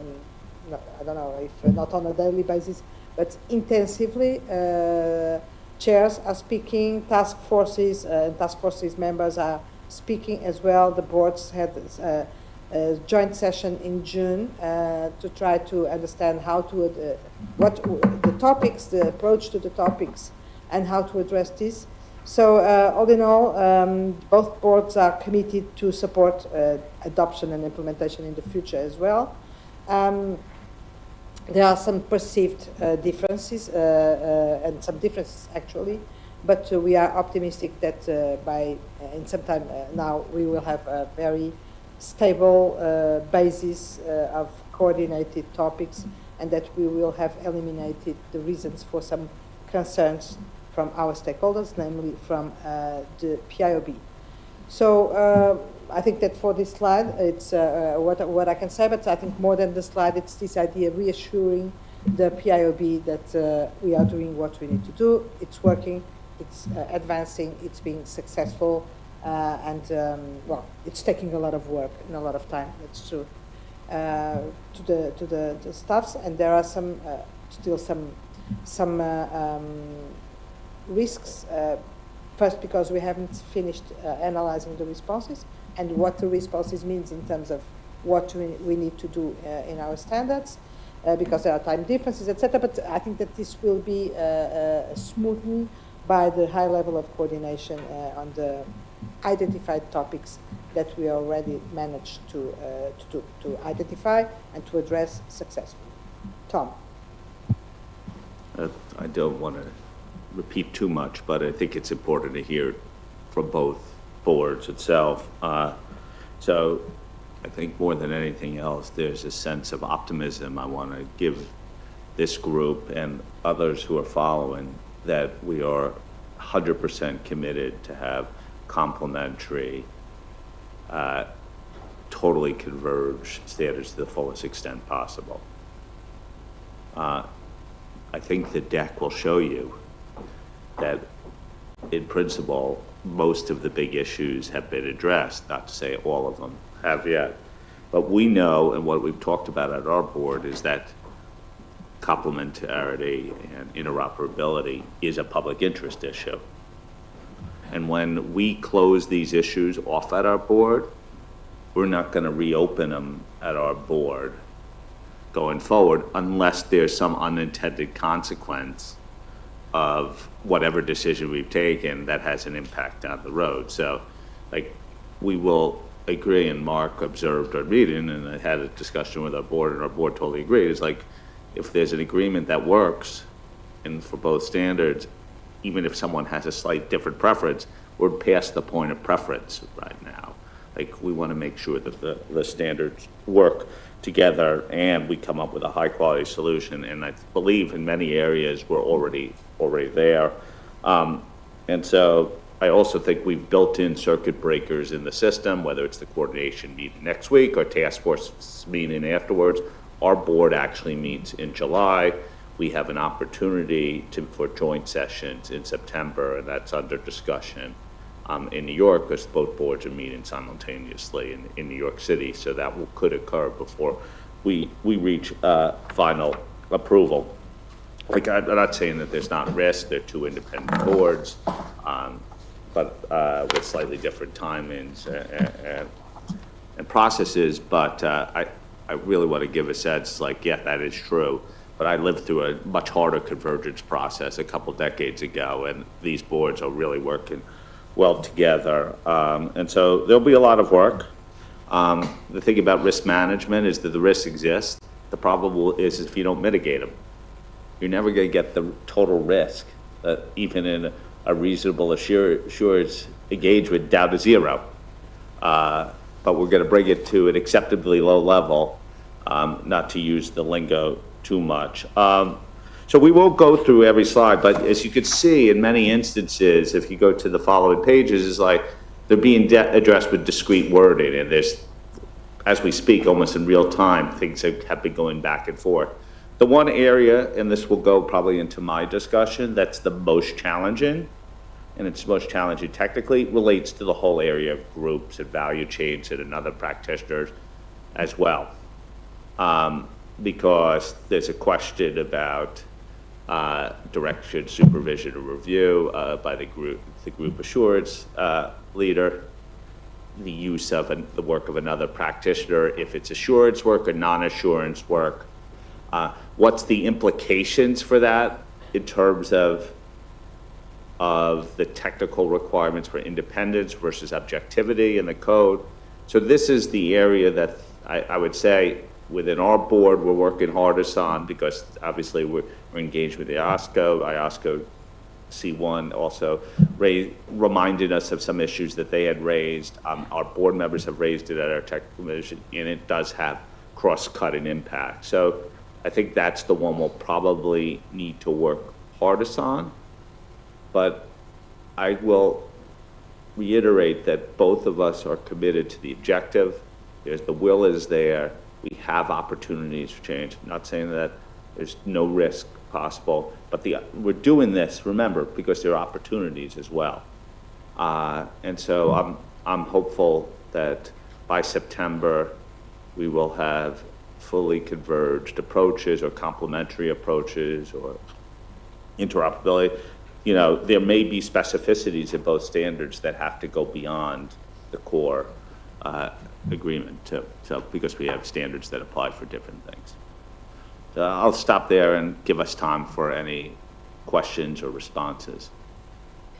Thank you very much. And maybe, Gabriela, if we put it on that green slide, I'm just going to wait for comments and questions. Maybe just a couple of comments from our side. And you obviously know, and I've made the comment in the introduction, Gabriela, as well, and you've certainly both seen it in the comment letters and views from some of the larger regulators and so on, that it is really critically important that these items on this list are cleared out sufficiently in a new standard like this, or two sets of new standards like this, and very uncharted waters for assurance providers and preparers.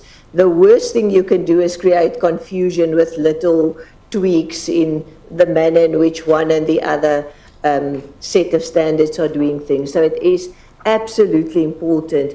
Looking at that list, I just thought, firstly, it's really useful for us to see that, because we have at a previous meeting said to ourselves, we know that definitions, terminology is an issue, and we sort of pick up on things, but there's a very specific list. Work plan, Mark is very big on work plans and action lists and timelines, so it's very clear what needs to be done. Looking at it, it seems as if many of those are 80%. Maybe that's an overstatement, but many of those topics you've clearly spoken quite a lot about. I saw in our observation memo and in your report, Tom, the work that you've done on clarifying between component and component practitioner, another practitioner, all of those things. So the alignment is very important.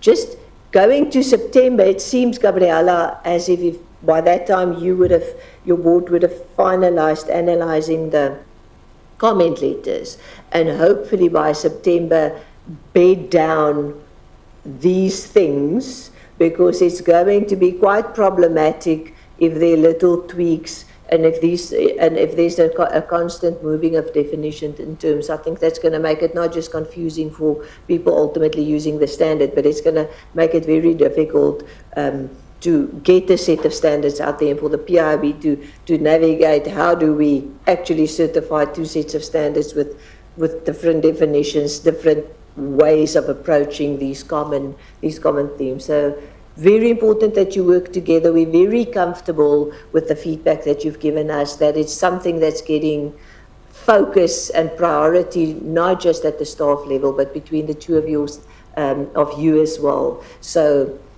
we would just really, really encourage you, for the sake of getting this out and getting this out in a time frame that actually supports the European adoption of especially of the assurance standard, because that's where their line is at the moment, that we all work together to get this right. Mark.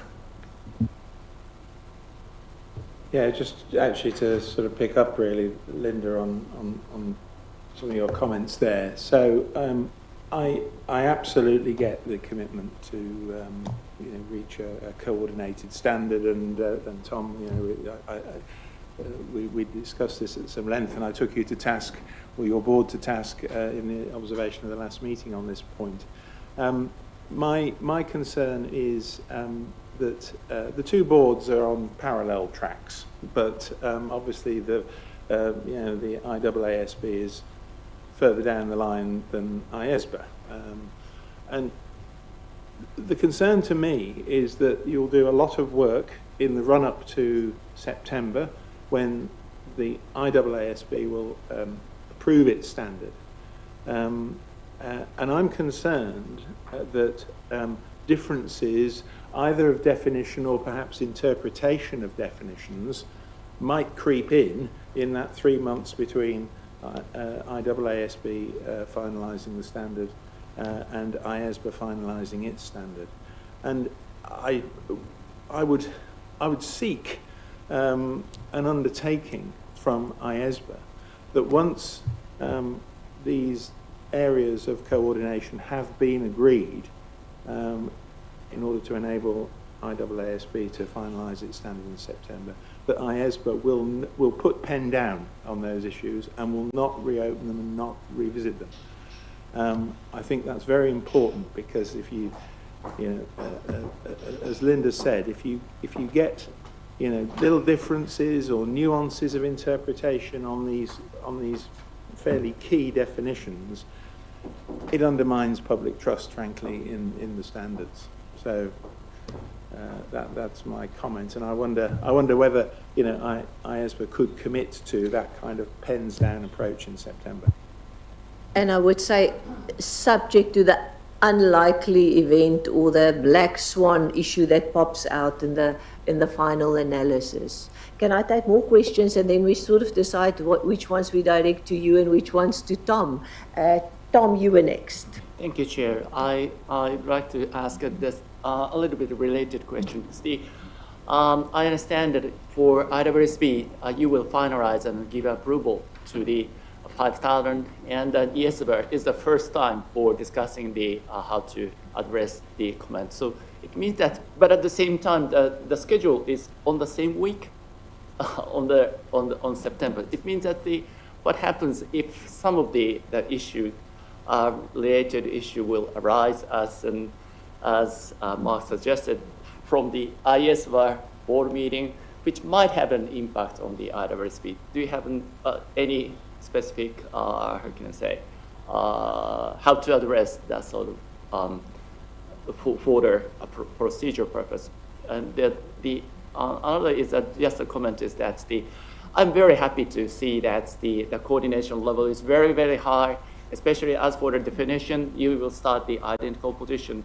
And the one point I'd like to emphasize is that perhaps you will use the word a certain definition, and then you will add some of the phrases like for the purpose of 5,000 or for the purpose of IESA, it means something or something. So the risk might be okay to link, giving the bridge of the definition and the other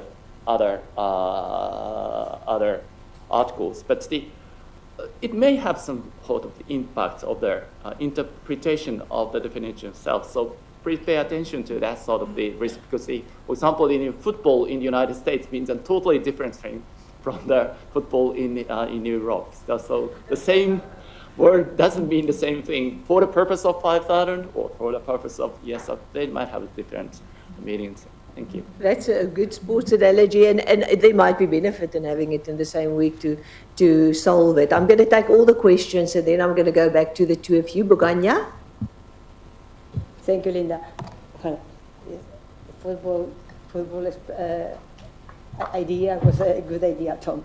It's worrying that this might happen, but I understand that all the things you are doing about the coordination is going to avoid this type of confusion.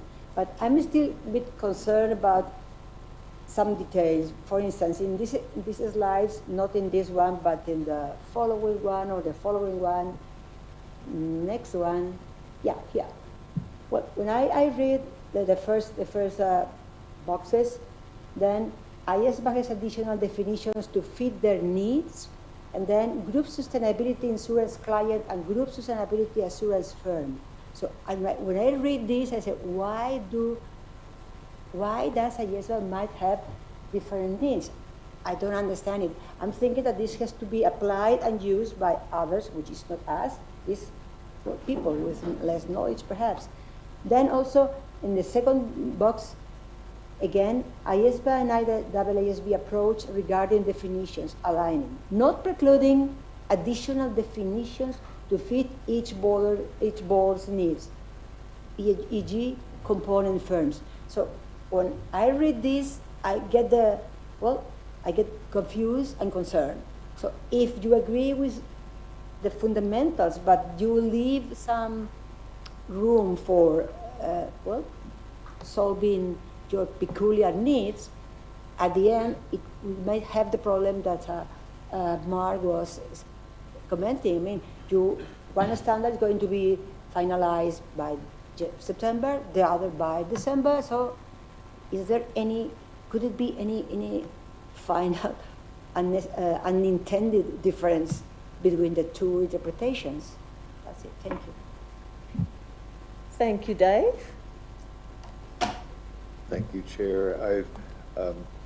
I think you've heard that there's certainly concern about the risk because of the timing of the two standards, that there could be differences. And first, let me just applaud you on the efforts of both the boards and everyone else working with you to work together to identify and resolve those differences as soon as possible. I have, again, not a suggestion, not a question, but more a practical suggestion that that this collaboration or coordination process shouldn't end when IESBA finalizes their standard in September, but should continue until, I've said it backwards. Let me start over, if we can cut that from the videotape. It shouldn't end when the IAASB approves their standard in September, but should continue until IESBA has approved their standard It seems to me the value in that, there may be little, if anything, to discuss in that period, but there is a risk, and we want to manage the risk. We can't, as Tom pointed out, although these are my words, not Tom's, we can't eliminate that risk. The risk exists, but we can manage that risk, and we can also report back. And at the time of the finalization of the IESBA standard, whether or not through that period where we had that risk, that timing, whether or not anything arose that might be of concern. So I would just suggest that that coordination work doesn't end in September when the IAASB standard is finalized.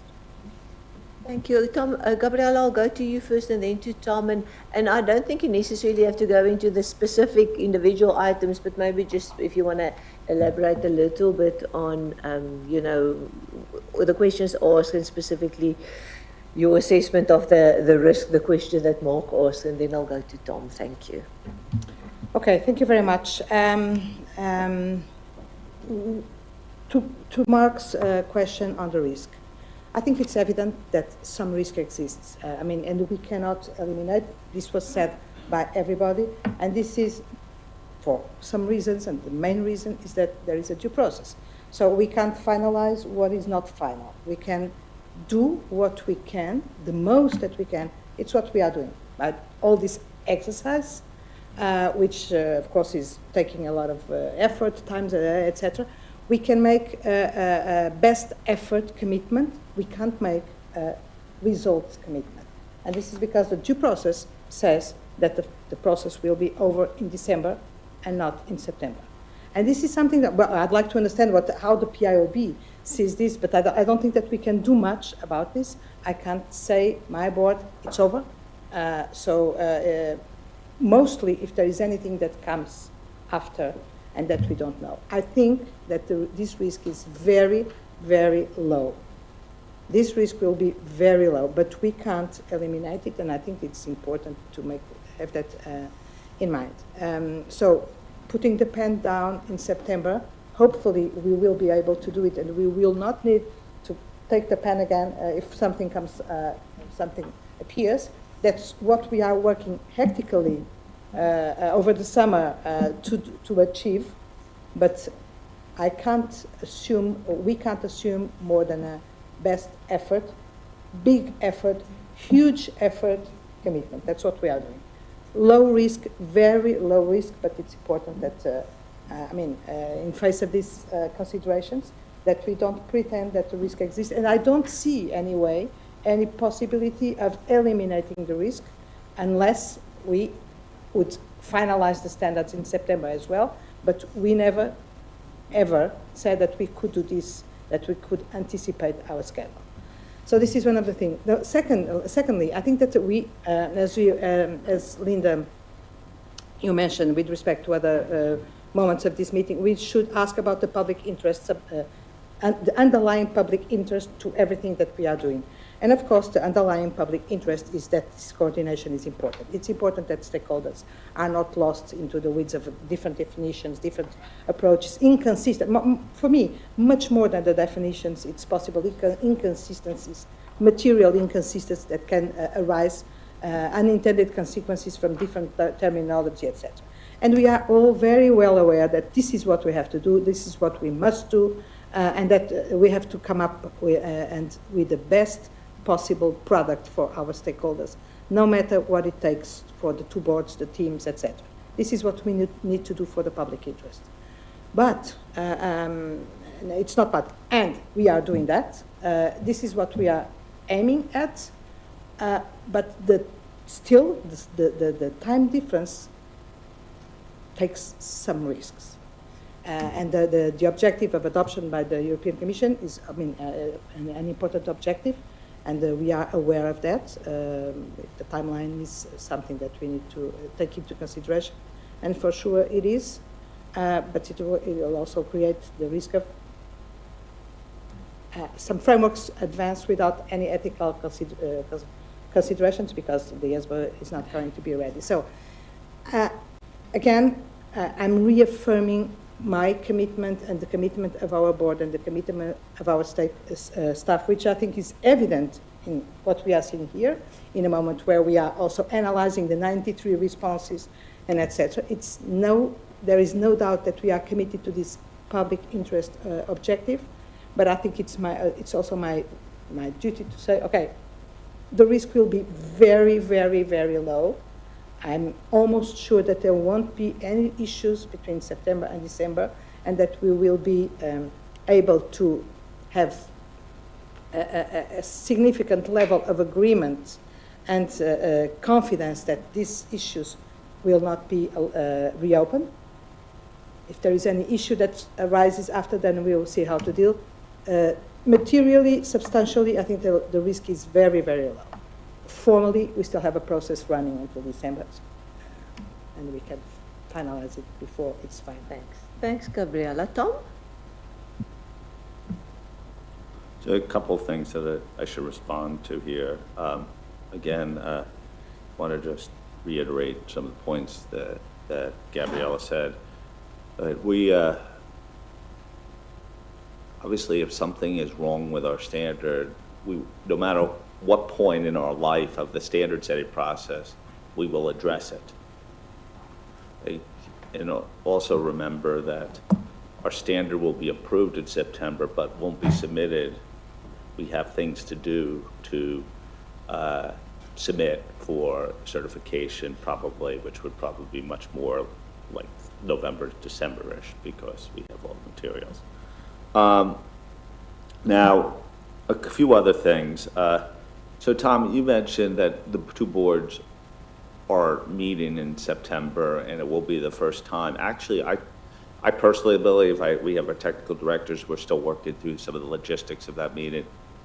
If an issue came up that we think we have resolved and somehow is not resolved because of unintended consequences, our being in New York together could provide an opportunity for us jointly to handle it. Or we could be fine and both take a public demonstration of support that we believe we're fine. We haven't worked through all of those details, so I don't want to make promises yet on those things, but I think that's the case. You pointed also, there's things that our standards do or things that Gabriela's standards do. We will have bridges, and that's what we're working in our standards, like things for people to leap off on. And that doesn't just apply to our standard, it applies to different jurisdictions adopting double materiality approaches if they need to expand upon it. You know, now we're putting a little bit of a hook in the standard itself. Begonia, you talk about this point, and maybe the problem is we're using slides with just bullet points, but we're talking about group sustainability assurance client and group sustainability assurance firm. Just to point out, these types of differences actually exist on the audit side already. We'll take an example here. On the group side, and Ken probably could interject more, and I really, they need not only engagement level definitions, but firm level definitions for their independence requirements to work, and they also need client definitions. Like, just on the audit side, if you're a preparer and a professional accountant, you're subject to the code. But if you're also the auditor, you're subject to the code. It could work in different ways. And obviously this is a slightly different environment because we have non-professional accountants involved. So that's, like, the core will be the same. It's just a question of amplification for the purposes of the code in the instance of sustainability. Like, I don't think that will cause confusion. We have to be careful. Like, there is a question, as I go back to the most challenging issue we're dealing with, which is about assurance work and work, which is related to the group assurance requirement. We're working through these issues, but I'm hopeful that it will all make sense, that it will recognize that the code applies to a broader universe than just the assurance practitioner, and that's why you may have different things in each, and that's why we have to be especially attentive to the hooks we provide in our standard so they are interoperable. James, did you want to come into that on that point? the other thing is, Dave, your point about coordination not ending. Yeah, obviously, I think that's the case. We're going to have to do a lot of additional work. One, to prepare the package for certification, not the least. So we need to make sure that what's in our bases, et cetera, are the same. But we're also going to be working on, as you know, which is in my report to you, significant first-time application material that is going to come out simultaneously with certification and publication. And so there probably will be cross-cutting issues there. Then IESBA is going to probably have application material, and we're going to have further application material. I envision a long-term coordination of these things. Plus, as their standards get rolled out, there's an opportunity under the IFIA umbrella for cooperation. People are just so focused on getting the standards done, and this coordination matters, which is consuming a lot of time, that we haven't fully worked through all those forward-looking issues. But it seems to me axiomatic almost in the way that we're working. James, did you want to come in on the points about the differences? Yeah, I just wanted to add, as we move, I guess in tandem to the finalizations of the standards, two things that I share just as an observation. We all have history for the last 15 years with groups and values. It is a sophisticated area and wrought by differing challenges and different circumstances and arrangements. So we know groups, even in the audit space, is complex. It has become increasingly complex here. I see input from groups such as IOSCO and others, and I think the message here in this space is to remain very, very clear about the principle to which you want to communicate through your requirements. And I think to come to a necessary degree of precision so that they understand what the standard is addressing. And I perhaps just leave, and this is, to me, is the biggest risk of coordination when we finalize things, is dealing with last minute, very specific, unique case type examples, and then trying to respond to that through requirements. And that is where things start unwinding.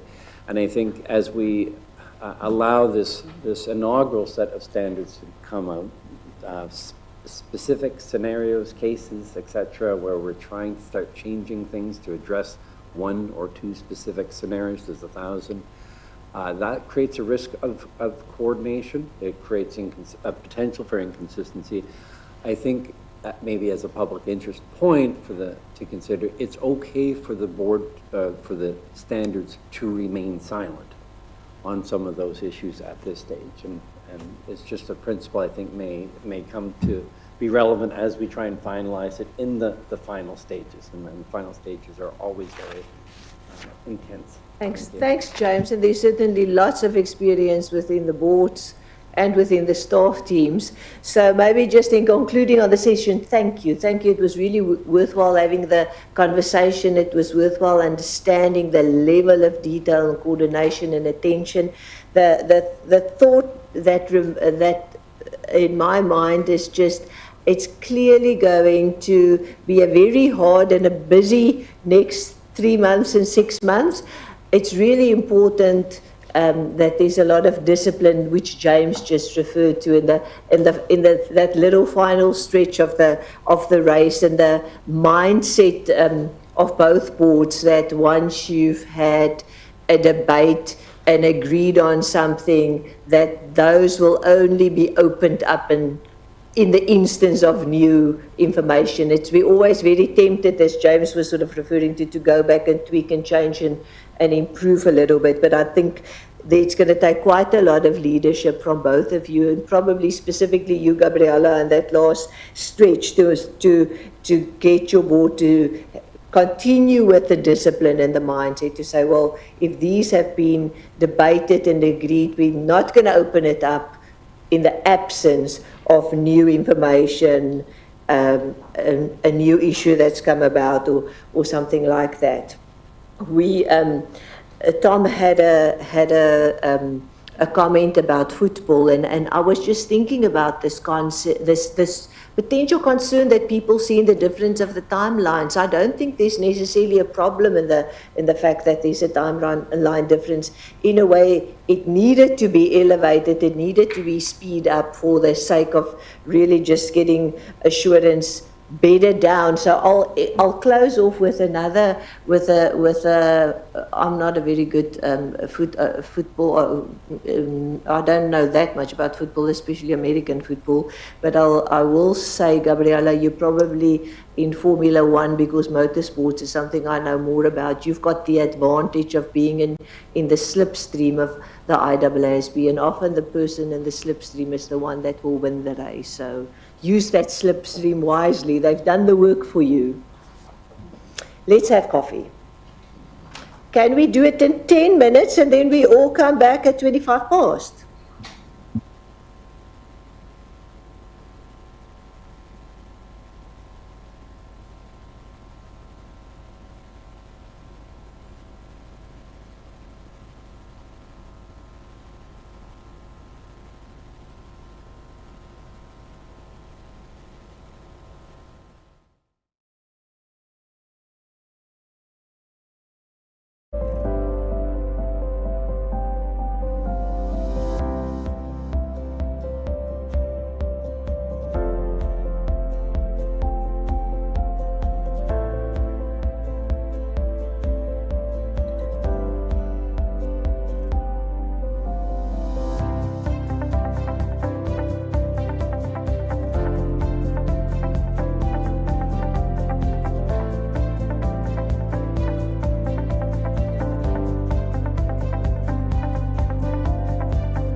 Side already on sustainability. Do you want to start with your presentation and then we possibly do a pause after that and just wrap up on this last sustainability comments before we go into technology and the others? Thanks.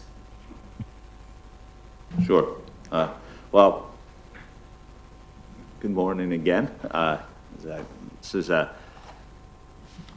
good opportunity for us to update you on our work. You did say 2 topics, but I always like to start with some reflections.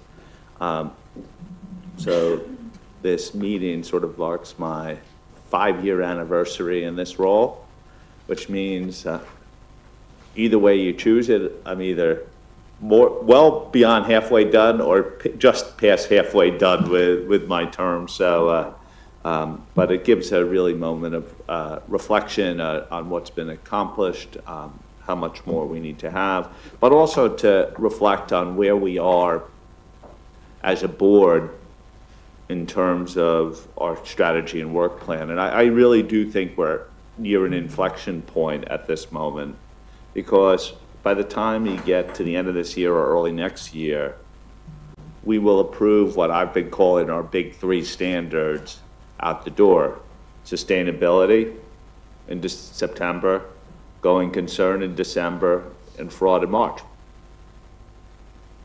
And while fraud and going concern are not on this agenda today, specifically, I just wanted to highlight that we see them very much on track and staying aligned with our core principles that we had in the exposure draft, though we are benefiting greatly from the comment letters. And in this very room, 2-3 weeks ago, we were discussing the going concern comment letters and the impacts on our proposals for that.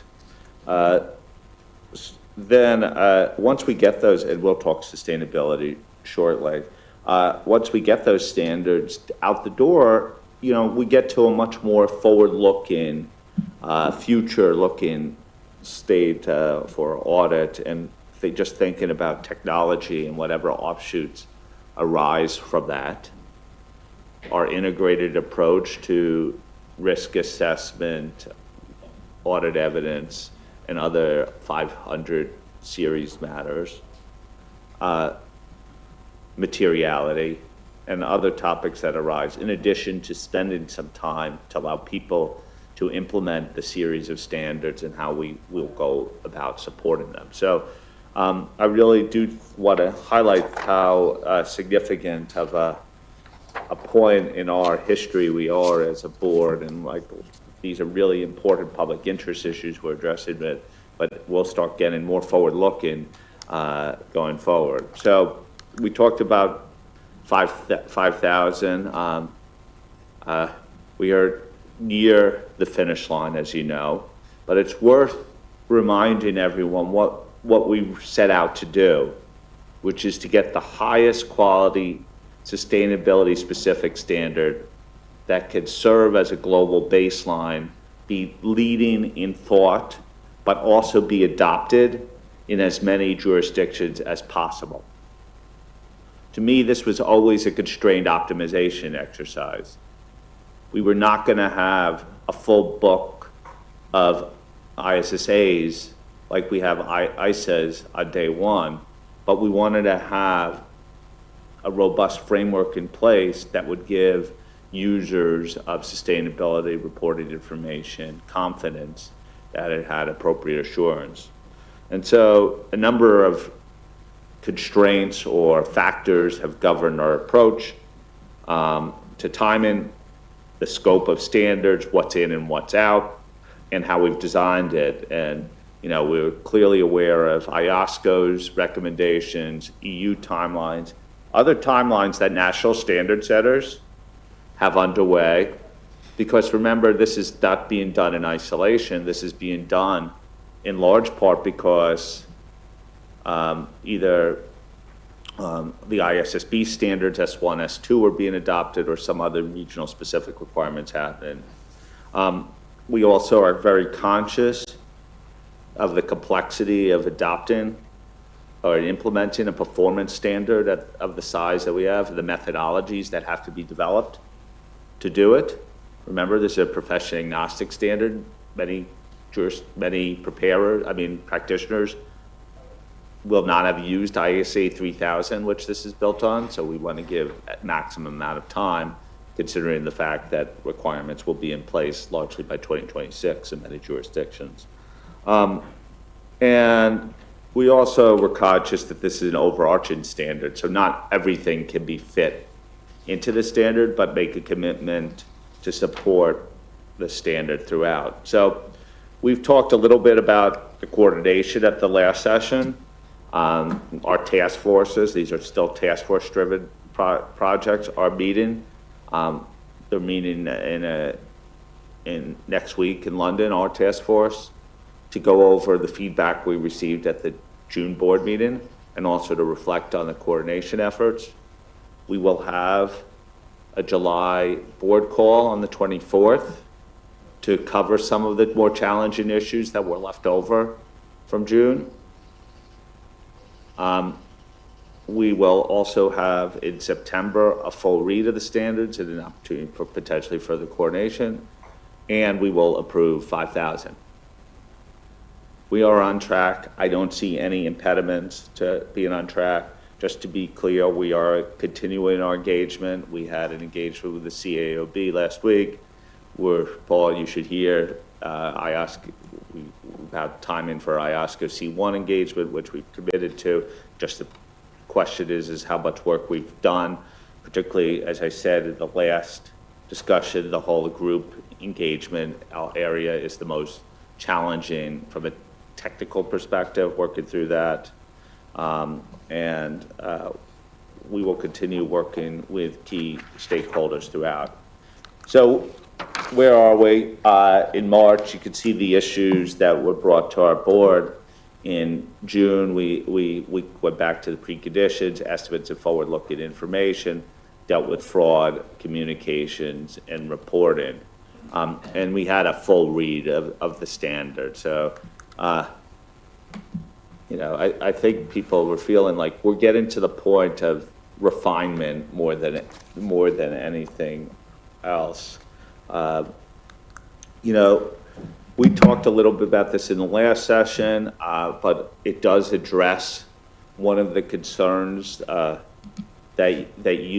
this group has expressed at our last meeting about this third track, sort of the self-determined fulfillment of quality management and ethical requirements. And we've gotten rid of that third track.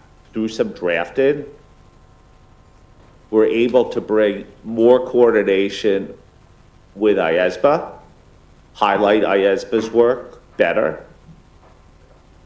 but also eliminate this idea that you would be self-creating and self-evaluating. And both for quality management and also relevant ethical requirements. And, I think at the end of the day, we just couldn't figure out where there's a process where something wouldn't be approved by an appropriate authority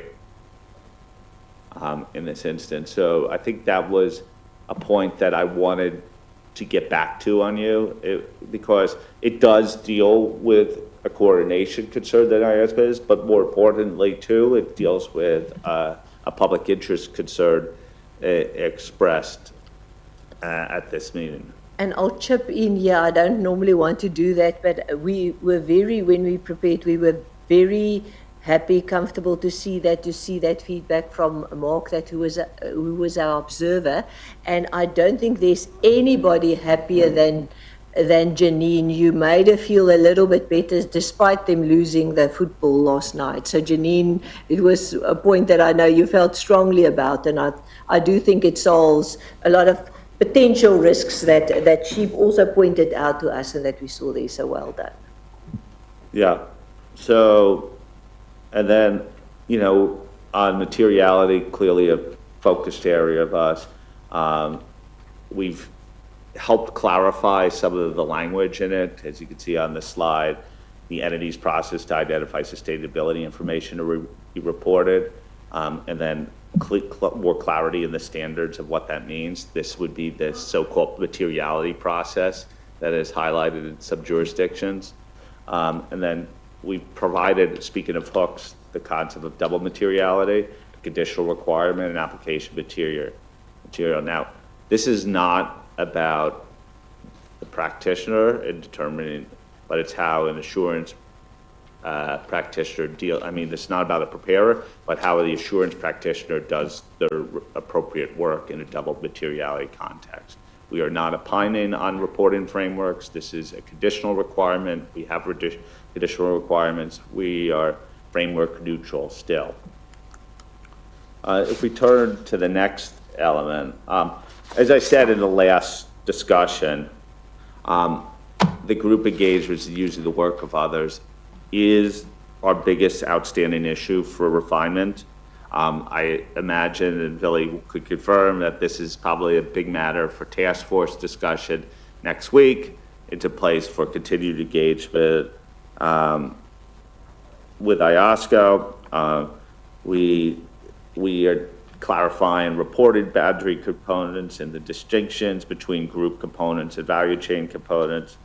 The one thing I would say is that this is just not as easy as the world of financial reporting, because you could get an instance in which you're getting information from another practitioner, which we will think is rare, but may not be assurance, typical assurance work, and that will be incorporated. So we're working through these issues. I don't want to opine upon where we land, other than we're very sensitive about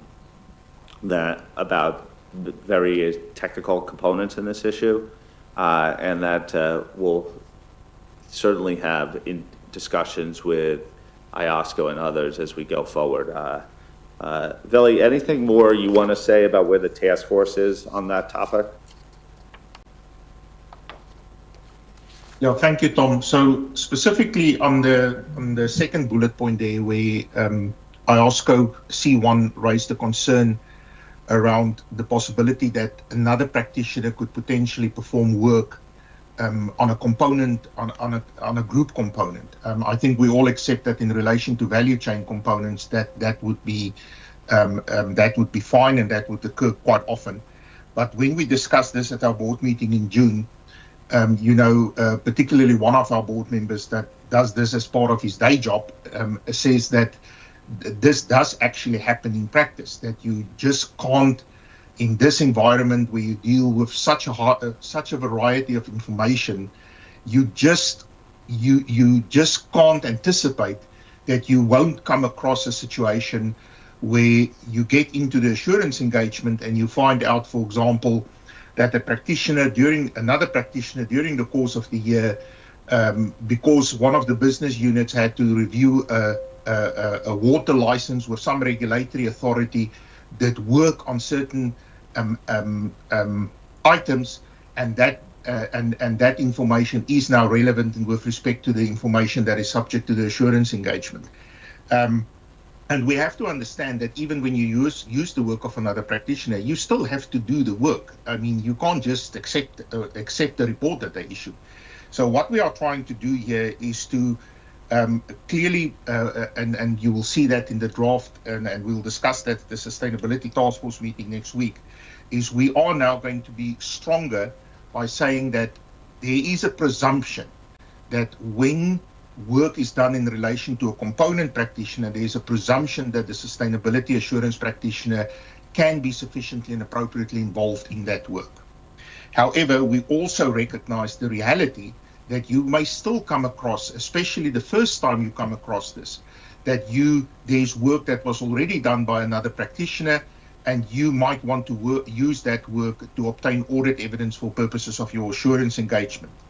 In that case, that practitioner will be another practitioner, and like I said, you still have to go and do the work in the context of paragraphs 51 to 54 that sets out how do you get comfortable with that work. However, we're also building in a second presumption that says next year you know about this practitioner. So if that practitioner is going to continue to do that work in subsequent years, again, there's the presumption that you will be able to then be sufficiently and appropriately involved. It's just to create that bridge that There might simply be work that was done and you didn't, the entity probably didn't realize it at that point.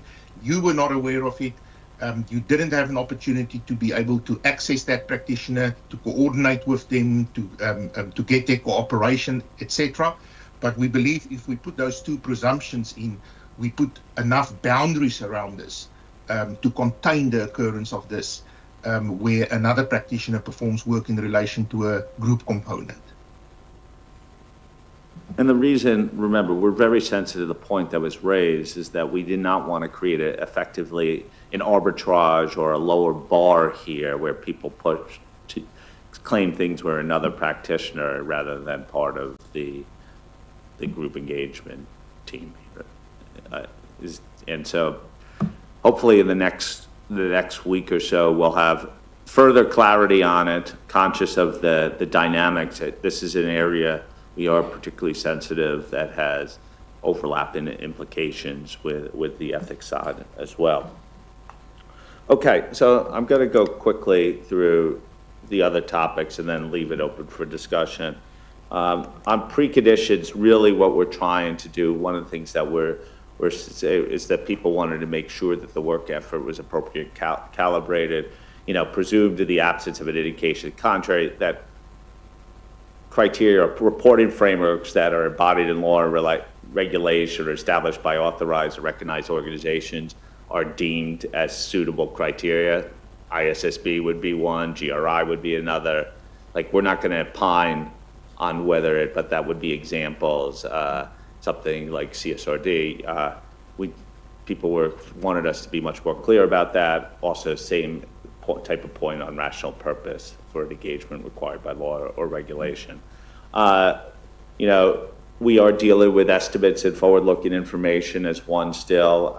We did a comparison with 3410, added some application materials about estimates and forward-looking information. And also being really clear about what the role of the practitioner is in this instance, and not saying that the practitioner is supposed to obtain evidence about the outcome of forward-looking information. So this is another point where we focused on at our last meeting. Let's get to fraud. I don't picture us much change in the standard on fraud. It's not a full fraud standard.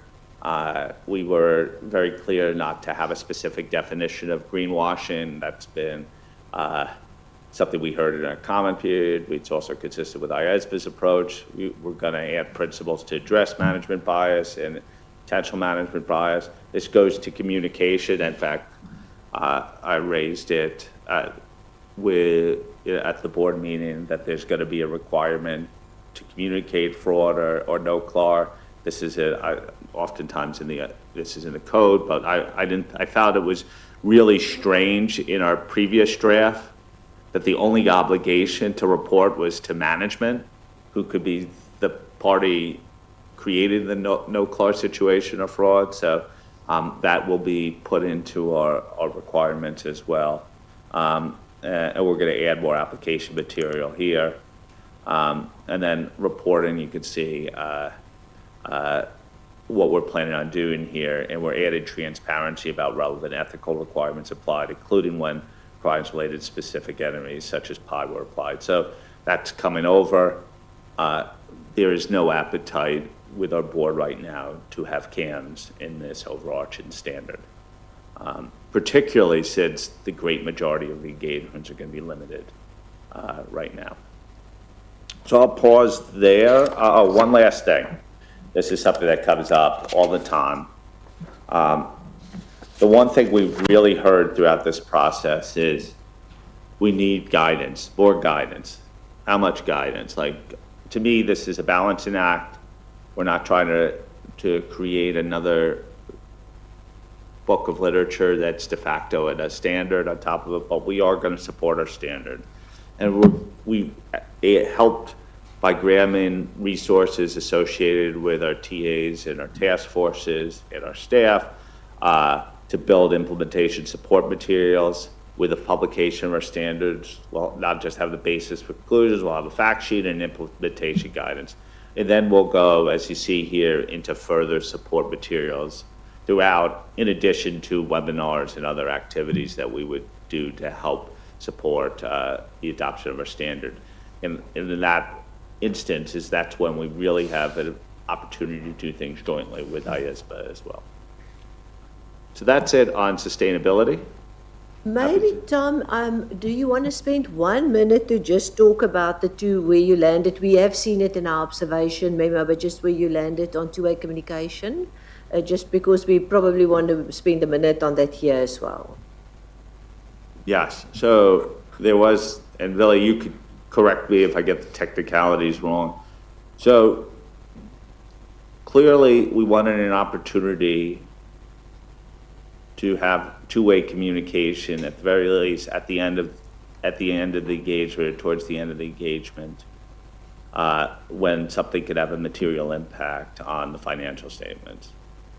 However, there was sort of a general unease that it was viewed as a de minimis requirement, and so we went back to the task force, as I remember, and suggested that, is there something in the planning process that there could be consideration in terms of strategy of where the appropriate moments would occur for such communications?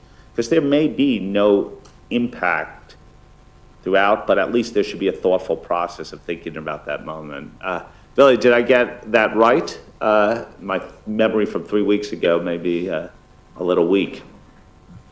Yeah, no, that's quite right, Tom. So what we've done is we wanted to highlight that we wanted to make sure that the assurance practitioners are alert much earlier in the process of considering the possible intersections there may be between the sustainability information and the financial statements. So we've brought this up to the planning section, where we are asking practitioners to, as Tom said, do a consideration about are there intersections where it makes sense to communicate with the auditor of the financial statements.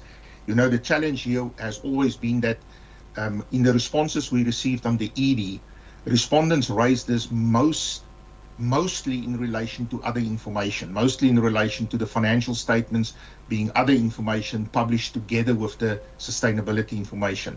And there was not really any indication, and we also struggled very much to think about, you know, it's one thing to say, okay, you're required to communicate with the statutory auditor, but the thing is, what are you going to communicate about? So we at least want to give that steer, that think about, are there intersections between the sustainability information and the financial statements already during the planning stage, because at that stage it may make sense to think a little bit about, you know, what is it from the sustainability information that may affect amounts and disclosures in the financial statements that could be valuable for the sustainability assurance practitioner to have a better understanding about what items are important to the users of the sustainability information, and maybe even play into the risk assessment, because that may indicate areas where there might be a heightened risk of management bias and things like that. So we've brought that up into the standard earlier, and we still at the end also have the requirement that when you then do look at the other information, and the assurance practitioner becomes aware of any material inconsistencies, then at that point you obviously also need to communicate with the statutory auditor. Thank you, Tom. Thanks, Billy. And maybe just while we have you on the screen, because that was one of the issues that we had as a concern, because it was initially one-way communication at the end. So it seems as if you've actually improved it to consider the need for two-way communication from both sides at certain inflection points. There was a comment in our feedback that there was a concern that there might be consequential changes needed to the other ISAs around that, or is that not something that's restrictive in how you're dealing with it for now? I don't believe, for the purpose of 5,000, something that we have to consider. Is that, I'm pretty sure that's no, it. I agree with that, Tom. I think, as we go on, so certainly there won't be any amendments now flowing out of this on the ISA side. But again, I think as ISA 5000 gets implemented and the environment matures, we will probably get to a point where there would be certain amendments required on the other side as well. But as Tom said, I think for purposes of what we're busy with now, we have not anticipated any changes on the ISA side. Okay, perfect. And thank you very much for all of this. I've got a couple of maybe just high-level feedback points from our session when we prepared for this, and then I'm going to, if that sounds okay, just take a couple of comments and questions around the room as well. So, Tom, firstly, I've already commented on Janine's point on that first that third line or third option that you've removed, which was a concern, and I think the fact that in the need to also make sure that there's alignment between you and IESBA, we're quite comfortable that that's dropped off. We saw the work that you've done, Willie spoke about the rebuttable assumption, but the work that you've done to clarify almost via definitions or expanding the definition on component practitioners and another practitioner and so on. So that's all good. I think generally we were fairly comfortable. It seems as if we just go through what we also thought as public interest issues, as if there's a lot of addressing that. We're not going to talk about collaboration. We've spoken about that. There were two, and it's probably more minor points, one applicable to you and one maybe just a bigger issue. And there was a question earlier on, Robert asked a question to Gabriela about the International Accreditation Forum, and maybe just if you want to talk a little bit about your thinking and your engagement and how that impacts on, the work that you're doing. It might or might not be all that relevant, but maybe if you want to comment on that. The other discussion that we had, and that's a comment that I've actually made to the regulators when I had an opportunity at one stage to speak to the MG, and I believe you've also had a bit of a discussion on that, and that is the mindset of potentially having qualifications, a qualified opinion, assurance opinion, and which is a difficult mindset potentially for preparers, because preparers come from a financial statement environment, and especially at the listed environment, the last thing they want and can afford is to have that. But the benefit potentially of having qualifications, because there might be scope restrictions early, and it's almost that how do you make assurance providers to understand, especially in this really early phases of sustainability reporting and assurance, that it is okay and it's appropriate, and that therein lies some understanding for the users to understand, where does it have to go. It's probably something that's beyond the scope of the standard itself, but it probably links back into that training, awareness, understanding, and also the communication with regulators that there might be these qualifications coming out, and it's not necessarily a bad thing, because the worst thing is if the auditor feels strongly that they have to get to a place where it's a clean opinion, but actually it's marginal or it's grey and it's not necessarily there. So those were sort of two of the points that I saw that were coming out of our discussion that we haven't really touched on yet, and it is probably a little bit larger. So if you're comfortable, Tom, I'm going to also, I just see Janine's card, I'm going to take Janine's card and then circle back to you. Thanks. Thank you, Tom and Willie, for updating us. And I have a follow-up question, so not a comment, but it's about the component practitioner and another practitioner. The example, Willie, that you gave when you explained the proposed way forward and the rebuttable option. Is it in that example, I in my mind, I got the idea that it's a sort of making use of a management expert in this other component that's part of the group, where work has been done in the sustainability area by another practitioner, but maybe it's that another practitioner should then be engaged by the component local management, is then what I assume based on the example. And I was thinking, is a group assurance provider able, and is that also being dealt with sufficiently in the standard in terms of what this group assurance provider then should do in respect to the work of this another practitioner in at the component level? Is that person able to assess based on, often components are in other jurisdictions, other legal environments, language barriers could also apply, to assess the work and whether, you know, that is all or also risk assessments, because if you're from at a group level, you may not be well aware of what's happening in some other countries or what is required in the sustainability area. Think about environmental permits or some other things. So I was wondering whether this rebuttable option, that cannot only be a sort of technical thing because there is another practitioner that has done some work, but is there not a risk there that is maybe not covered? That is actually my question. Thanks. Okay. So the IAF, in fact, I meant to cover it because it was in my notes. We're lagging a little bit in terms of what IESBA did, but we're actually going through a very similar process with the IAF, particularly as it relates, the key element is in terms of quality management standards here. So very similar agreement being worked upon. It's not done yet. Obviously, it has to go with trade draft, but we certainly had, speaking of taking, drafting off of another board, we're drafted off of IESBA in this place. Very similar work has been done, and then we would have an exchange of letters and a commitment. So that is very much in hand as it relates to the quality management standards. So some optimism there. James, I don't know, you've been involved in this, and really, so I don't see a problem there. Engagement has been good on the substantive levels as well.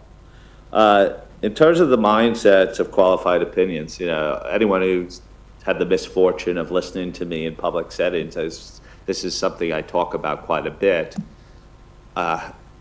when I talk about sort of the messiness or the messiness of the early years of sustainability reporting or maturity curves and understanding what good is. Our attitude at the IAASB is that you have to comply with the standards. In the process of complying with the standards, if you have to qualify an opinion, you have to qualify an opinion, scope limitations, etc. So we're not going to tell people to do anything different than what our standards are.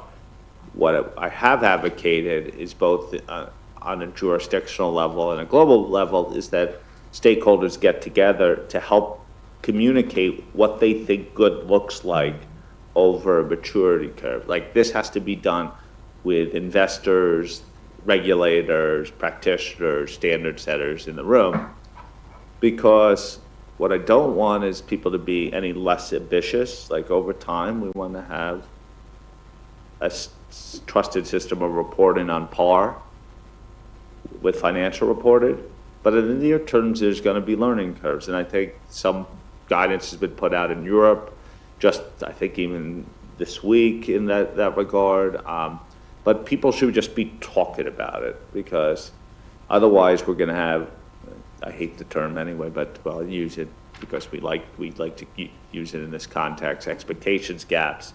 And my real concern is that if people expect things to be as clean as financial reporting on day one and it turns out they're not, it may cloud people's perceptions not only of sustainability reporting, but of financial reporting. And so we have to be realistic. But at the same time, it's not an excuse not to do the work. not an excuse for management to develop the appropriate systems and controls, the data quality that's going to be needed to generate clean opinions, and also the rigor by which assurance practitioners apply their work. So it will be a balancing act. I think there would be great unease if 97.9% of reports were qualified, or there were huge scope limitations. But are we going to see probably more than we have on the financial reported side? Yes, and we should be prepared for that. But the standards have to be applied, and we should be vigilant about saying, like, there's no excuse for not complying with both the reporting and the assurance and ethics standards. And Willy, I may turn to you because you're more on top of what the task force is considering this week in terms of specific language on groups in response to Janine's question. Yeah, that's fine. Thank you, Tom. So on the question about when another practitioner ends up performing, when you're in a position where the sustainability assurance practitioner wants to use the work of another practitioner to obtain evidence. Janine, your question was, do we think we have covered it in terms of what the practitioner needs to do to be able to rely on that work? I think the first important thing that we have to remember when we talk about another practitioner, the difference, and it's a very important difference compared to what you will have with a component practitioner, for example. Remember, a component practitioner is always a member of the engagement team, and the component practitioner performs procedures on the engagement under the direction, supervision, and review of the sustainability assurance practitioner. Another practitioner is never a member of the engagement team and does not perform procedures on the engagement. They have performed work as part of a separate engagement, and the sustainability assurance practitioner may wish to rely on that work to get evidence for purposes of the assurance engagement.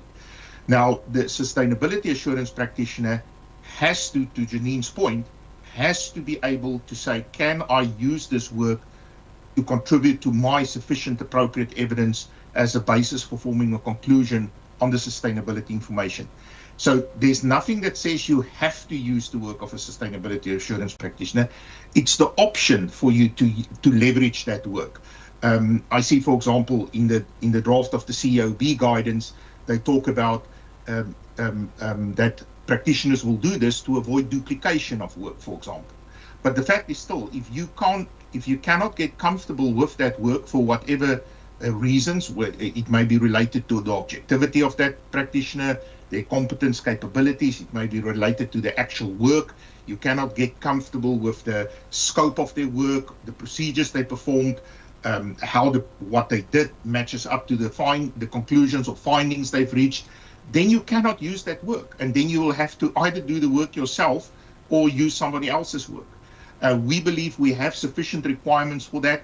Referring to the June draft, it was in paragraphs 51 to 54, and included in that is also at the end of that series of requirements where we address that if the practitioner determines that the work of another practitioner is not adequate for the practitioner's purposes, then the practitioner needs to consider, where am I going to get that evidence, or does it have implications for my assurance engagement? Thanks, Willy. Janine? One follow-up question, Willy. So it could also be that there is still also for that particular component, practitioner, for maybe other topics that are relevant in the sustainability area for that component. Apart from that, another practitioner's work that's being used directly by the group assurance provider. Is that correct? It could be, because because during the March meeting, it was more like a replacement of a component practitioner, the use of another practitioner. That was based on the definition. So that is no longer the case, huh? Yeah, I think, Janine, you're quite right. I think you could potentially end up in a situation where another practitioner performed a very discrete piece of work at a group component, and there may in any case be a component practitioner involved because of the variety of topics that will potentially be covered within the sustainability information. And remember that component practitioner, as I said before, will always be part of the engagement team, and and they are under the direction, supervision, and review of the sustainability assurance practitioner. Okay, thanks, Willie. And I think if there's no more questions, let's, okay, Mark, last one, and then we need to talk about technology. Thanks. Yeah, just picking up on that. I mean, obviously, we await to see the sort of detailed drafting on this another practitioner, but it does strike me that you know, what the board has come up with is a pragmatic approach, which will be particularly useful in the early years. And I'm thinking, you know, from a public interest perspective, of course, you know, preparers and investors are part of the public interest. And, you know, if we were to insist that, no, you can't use the work of another practitioner, you've got to do that work again, I mean, that will have a cost, which will fall on preparers and ultimately, of course, their shareholders. So, as I say, I wait to see the detailed wording, but it does strike me as being pragmatic. One thing I might add, though, is perhaps you might sort of consider materiality here, and maybe say that, you know, this approach is fine, except where, in respect of material areas where you would require the work of someone who you can sufficiently and appropriately involved in their work. So that's that point. One quick point on two-way communication. We discussed this at the board meeting, and I absolutely get that you know, changes to other auditing standards to require the financial statements auditor to communicate with the sustainability practitioners is not feasible in the timetable. I absolutely get that. I'm pleased that you know, the board is looking at introducing a requirement for the sustainability practitioner to communicate sort of from the beginning and throughout the process. The one comment that I would make, though, is I did pick up in the meeting that there was a tendency for perhaps the audit practitioners to say, oh, well, we've got to take into account client confidentiality here, and that this might, you know, create a barrier to you know, the communication. You know, I think I'd like to remind people who hold that view that ultimately the audit firm and the sustainability practitioner are working for the same client, and so hopefully, you know, ways can be found in engagement letters to get over, you know, confidentiality issues. Thank you. And Tom, Willie, I think those were probably more broad comments. I don't know if you necessarily want to come in, Tom, and respond on that, and then we can go to technology. I'll go back to you, Tom. No, I don't think we need to respond to it. We've taken those points on board. So should we move to technology? Yes, thank you. Let's get the slides on the screen. Okay. Okay, I even got the technology to work, which is appropriate right now. So I want to remind people what we're doing on this project and why we are where we are, and we'll sort of focus your expectations of in terms of the state of play for us. Remember, for the last few years, we've been engaging on this question of can this technology and disruption in technology impact audit, and how should we think about technology more broad in our standard setting activities? So we've had that ongoing work stream. We also had an audit evidence exposure draft out in the marketplace, and we got comments to say on a variety of issues, but as it relates to technology, that we really would have thought you would have been more forward-leaning on technology and technology's impact on how we think about audit evidence. We ran a strategy process where people really recommended us as a board to be leaning into the issue of technology and its impact on standard setting because of the perceived or real barriers to the use of technology and applying our standards. And when you take all of those points together, it led me and others on our board to think that we had to run an exercise to question what is our current position on technology, which has largely been that standards should not have requirements specific to technology in them, whether conditional or otherwise.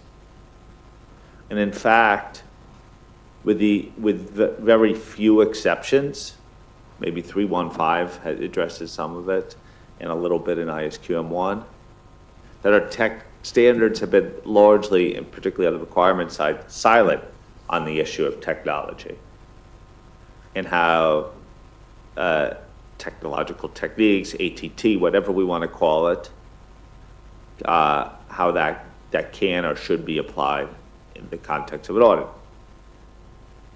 So the first question to ask ourselves is, with all that context of those three things I said before, disruptive technology work, audit evidence, the feedback we got out of the strategy work stream, is our position correct? And remember, I used to have board members who said, it is absolutely correct that what we're concerned about is just the principles in our standard, and we need no direction in our standard about the development of technology. And so we needed to get consistency among our board of what our view is and how technology could actually be incorporated in standards, if we think so, or in other elements of our toolkit. And that's sort of component one and component two that we've been working on up till this point. Because if you get agreement on that, and you could signal to the marketplace of what's going forward, then that could influence our integrated approach to audit evidence, risk assessment, and other areas of 500 among the rest of our standards. So that is what we've been trying to do. So at our June meeting, we largely were focused on the technology position statement, where we did agree as a board that we would consider what standard setting actions were necessary to reflect technology. Now, it is really important to say that we're conscious of the scalability concerns, and you'll see sort of the 7 guiding principles below. Let's not focus on the language at top. I have a desire to streamline it. But the big point is that we believe, and first of all, we start with the guiding principle, that technology can improve audit quality. They are a risk, but if appropriately managed, which is what standards help try to do, that technology could improve the quality of audit. And that standards could set the appropriate guidance and boundaries for doing that, which would again give regulatory bodies and oversight bodies more comfort that sufficient appropriate evidence is being obtained as a result of technological techniques. So we got there. The other element is that what our board is really saying, the most immediate needs also is, can we lean a little bit more in guidance on how do you apply the existing principles, which may be right in different standards, and can we create more material on that? And remember, this is an approach that the PCAOB, to some extent, has adopted. What I would say is different is that we're more willing probably to include technological elements, whether conditional requirements or otherwise, in our standards itself. Now, we won't know exactly how that's going to play out because we have to create a roadmap for doing it. And so if you go to the next slide, it's trying to say, okay, no one's going to really care about your position statement. People want to know what the so what is, and that's where we're going from here to September with. And the first step clearly is we need to prioritize the impact on the audit evidence and risk response project. That's just a practical matter. We're going to incorporate it. The other step is rather than embedding lots of specific requirements in our standards, can we go to some foundational standards themselves, like ISQM1, about the quality of management of developing tools and techniques, so that that people believe that there's a robust process for development. And this may reflect my times in the financial services sector, where there is, like if you look at Basel and other regimes, there's a whole model risk management, model risk development process, data validation, all of that stuff occurs. And could we, building off of the framework of ISQM1, where there does have some relevance in which firms are developing practices, taking a very high level principle in QM1, could we build out quality management? So like, then regulators could say, okay, how are you thinking about the model development within your tool development firm? And how do we have confidence that it's being governed appropriately, validated appropriately, et cetera? So that probably is a fertile ground for that. And then we'll have to dedicate greater resources probably for guidance in this area. And when I say guidance, it could be guidance that we develop. It could be guidance that national standard setters develop in conjunction with us. And we had our national standard setter meeting in May in New York. And there's a desire for national standard setters to help participate in the development of materials. And this would be a good area in conjunction with our board and leverage more resources. So we have a dedicated staff person to this project. We actually have a fellow coming on board this month to start working with us for 18 months, specifically with a technology mandate. And we'll go into that. So, you know, if this seems unexciting for you because you say, okay, what's the impact to our work? What are you going to do? We're still developing that. But it will be clearly laid out in audit evidence in our risk response project proposal. We will start thinking about it. Particularly, I think the board agreed with our premise that QM1 with some element of 200 and 220 are probably the most fertile areas for this. That way we can remain at the principal level. We're not embedded in all the performance requirements, and forms of guidance where we can be tactical on that. So we'll probably have more to bring to this group on what the next steps are, probably at our October session. But to me, the key breakthrough is that we're not standing with our status quo position where technologies, our standards, for all intents and purposes, are agnostic on technology. Thank you very much for that, Tom. It just struck me again the importance and the value of having these conversations, because even, you know, reading through your report and reading through your slides, there probably certain things, or there are clearly certain things that are lost on me until we have the conversation and until you talk a little bit about your thinking and your motivation, because we did have the conversation when we did our preparation on this position statement, and you know, the focus on the position statement, but it's very clear to me that it was really important to get there, and maybe, as you say, you will clean up the wording a little bit, but it's actually part of the change management that's necessary, because out there's still very many views on whether this belongs in the ISOs, don't belong in the ISOs, it implied, what must be covered, and so on, and it is really important to first just get your board on the same page and recognition that this is really important, and we beyond the point where it is just implied and it does it, the ISOs don't need to touch on it. We spoke a little bit about almost potentially the two elements, because the one is the tools that auditors use to gain audit evidence, And therein lies fantastic opportunities, and I've seen it in, where I serve as an audit committee chair in a listed company environment, that auditors can literally audit a whole population, a whole line, the revenue line of the income statement, 100% in a way by the use of technology. So you almost don't want that efficiency that can come out of audit to be lost by not dealing with it. So there are massive opportunities, and it is important to see that and getting your board in the place where they recognize that. The other element was, but what about the technology that the client is using, and what's the impact on that in audit procedures, audit risk, and so on.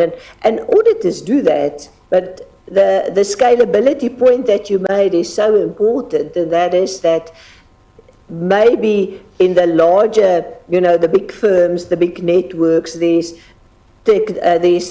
audit methodology and processes and all of that very much embedded, but how do we make sure that that actually also is forefront for all auditors when it comes to the standards? So in my mind, really positive, and understanding that sometimes you have to go slow first to go far, and it seems as if that's what you're doing in bringing this in. I just want to check, there were one or two comments that we also made that I wanted to mention to you. This is obviously, and you sort of alluded to that, when whatever comes out of that and how you scope it and what work needs to be done and maybe what work won't be done by you, alludes to the very important link and collaboration, because that's a lot of work to be done on the IESBA side when it comes to some of these elements. So I think that collaboration is going to be really important.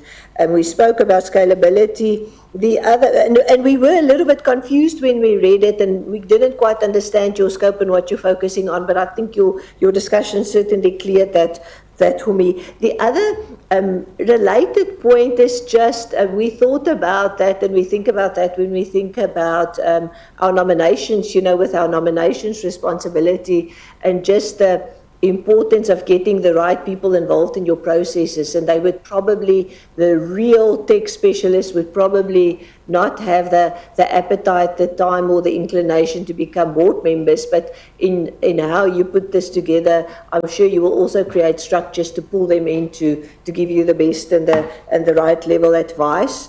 I think those were the big comments. It's a very important project. It is the ship has sailed on whether the ISIS or the ethics code can be silent on technology. I think that is quite clear. So I'll pause there. I will just check. I've got a couple of hands up, and then we can just get those questions if you're comfortable and respond to that. I'll start with you, Dave.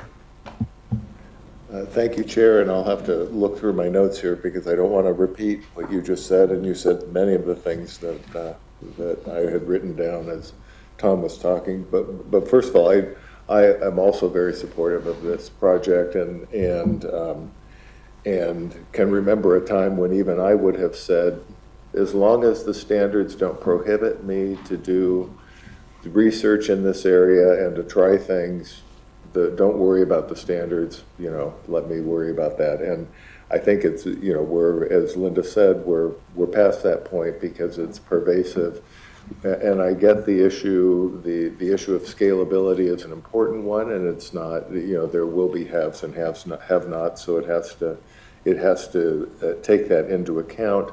But to be silent on that in this day and age, I think is not a good place to be. I like the way you've described the focus, including the focus on quality management in terms of the development and maintenance of those technologies, and assuring the effectiveness of those technologies, because I sometimes am concerned that that how they're described, like Linda, when you mentioned an auditor auditing 100% of revenue, I think there may be a little bit of exaggeration involved in some of the claims, that it sounds like you're auditing 100% of everything in revenue, when in fact you may be auditing certain things, or identifying certain outliers, but that isn't necessarily going to detect detect fraud or detect errors that are recorded. Linda mentioned this, but I think the focus should also not just be on the auditor's use of technology in gathering evidence, but in addressing management's use of technology, which is often far beyond that which the auditor gets. And there may be situations where not using technology could be a barrier to auditing the way management is gathering information and reporting it. So, and this is one, and I know you do this already, but this is one where understanding new technologies and developing technologies is critical as you think through this, but not focusing on any specific technology as you develop guidance or any rulemaking that you would do, I think is important, because by the time you come up with a rule, that technology will have evolved, and you don't want to spend your time addressing every potential use of technology in the audit. Thank you. Can I take more comments? Thanks, Tom. Philippe.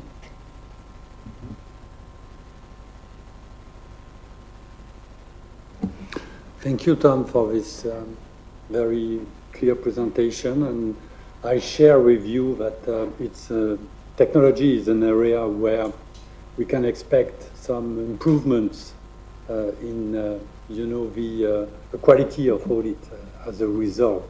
Not dreaming about 100% and perfect audit, because when it's about estimate, technology has strong limits, but anyway, I think that this domain, and in addition to that, probably the assessment of management culture is probably the areas where we could expect more qualities with efficiency with regard to technology.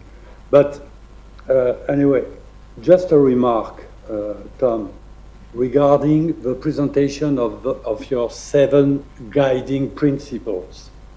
There are 6 principles concerning, in fact, the auditing firms, activities, investment, and the use of technology. And one guiding principle, which is, on the left corner, addressing the impact on the standards of technology used by entities, which is a totally different question compared with the use of technology by audit. Because, as you say, in fact, auditors, and I think it's still the way they act, some of them, and notably smaller firms, have got around the complexity of technologies and so on by, having some more manual, I would say, some black box approach. So that means we do not look at the contents of the black box, but we look at what is, enters and what is out produced by the black box. So that allows, to some extent, to avoid some very technological audits on the tools per se. But anyway, I think that, this domain of having the appropriate approach and the feeling of risks, at client organization is totally different, because, that can raises levels of complexities, with the use of artificial intelligence in insurance, complex algorithm, and so on, which is totally different from, using technological tools in the context of an audit. So, are you, would you contemplate to separate a bit the two areas of one being the use of technological tools appropriate for the auditing firms and the investments they are doing in that area, and the specific problems raised by you know, a technological environment at an international client, for example. Thanks, Philippe. Janine? Thank you. I'm very happy, Tom, to see that because in March we had this workshop at the meeting, and that this topic is progressing. I'd like to say that knowledge and understanding is very key about IT and not or technology, both at how it's used by companies that are audited, but also, of course, technology used by audit firms, because there's also the risk of over-reliance on both sides, on technology used by companies, but also the own tools that are developed. So quality management around the tools that audit firms develop is also important, and I think there is really a good hook in ISQM1 that you can use for that. But also, I think, because companies more and more use technology, and we have AI that is an upcoming thing, it also, I think, triggers things like when you're an auditor, the competence and capabilities of you as an auditor, and it has also a link to the scalability issue, and that pops up in debates around this topic often. Are you as an auditor still capable and competent enough to do it yourself? Even in relatively small companies, there is a relatively already a level of IT, and it triggers things like the general IT controls that auditors need to understand and do work on. They often need experts, IT auditors, to do that work. So the scalability issue is, I think, also something to really think through, because at a certain point in time, you cannot have these standards also with the idea that there would be an auditor doing the audit without, having sufficient competence and capabilities also as a firm to do audits that, audit companies that use technology. And I would also like to see more, actually, as outcome of this project in the standards that address the general IT controls areas, very important areas that auditors need to focus on. That's not yet reflected in the standards in that sense. And also the risk of over-reliance on both sides. And because it triggers also auditing tools, it triggers difficult questions often, like you have a lot of outliers when you use data analytical tools. What do you do as an auditor with these outliers? Do you all follow them up, or may you do some other procedures? So there are a lot of questions around the use of tools also as auditors, and I think this is a very important project, and I'm very much looking forward to where you're gonna land with this. Thank you. Thank you, Janine. And then Robert, and back to you after that, Tom. Thank you, Chair. And just Janine, and just in Tom, in relation to Janine's last point, just occurs to me from my public sector auditing consulting experience, there's a lot of material in the InterSci context about the use of about IT auditing and the auditing of IT controls in the public sector. So that's just a point maybe, Villa, you might want to follow up on.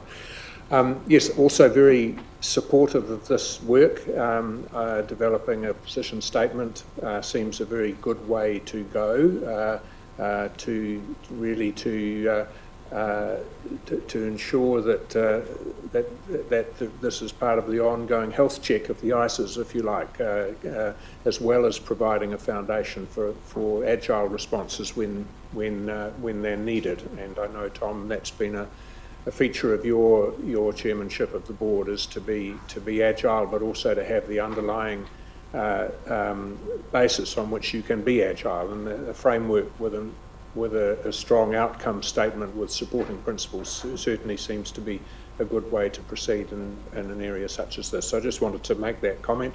And just another comment is in relation to the importance of working with the IESBA on this.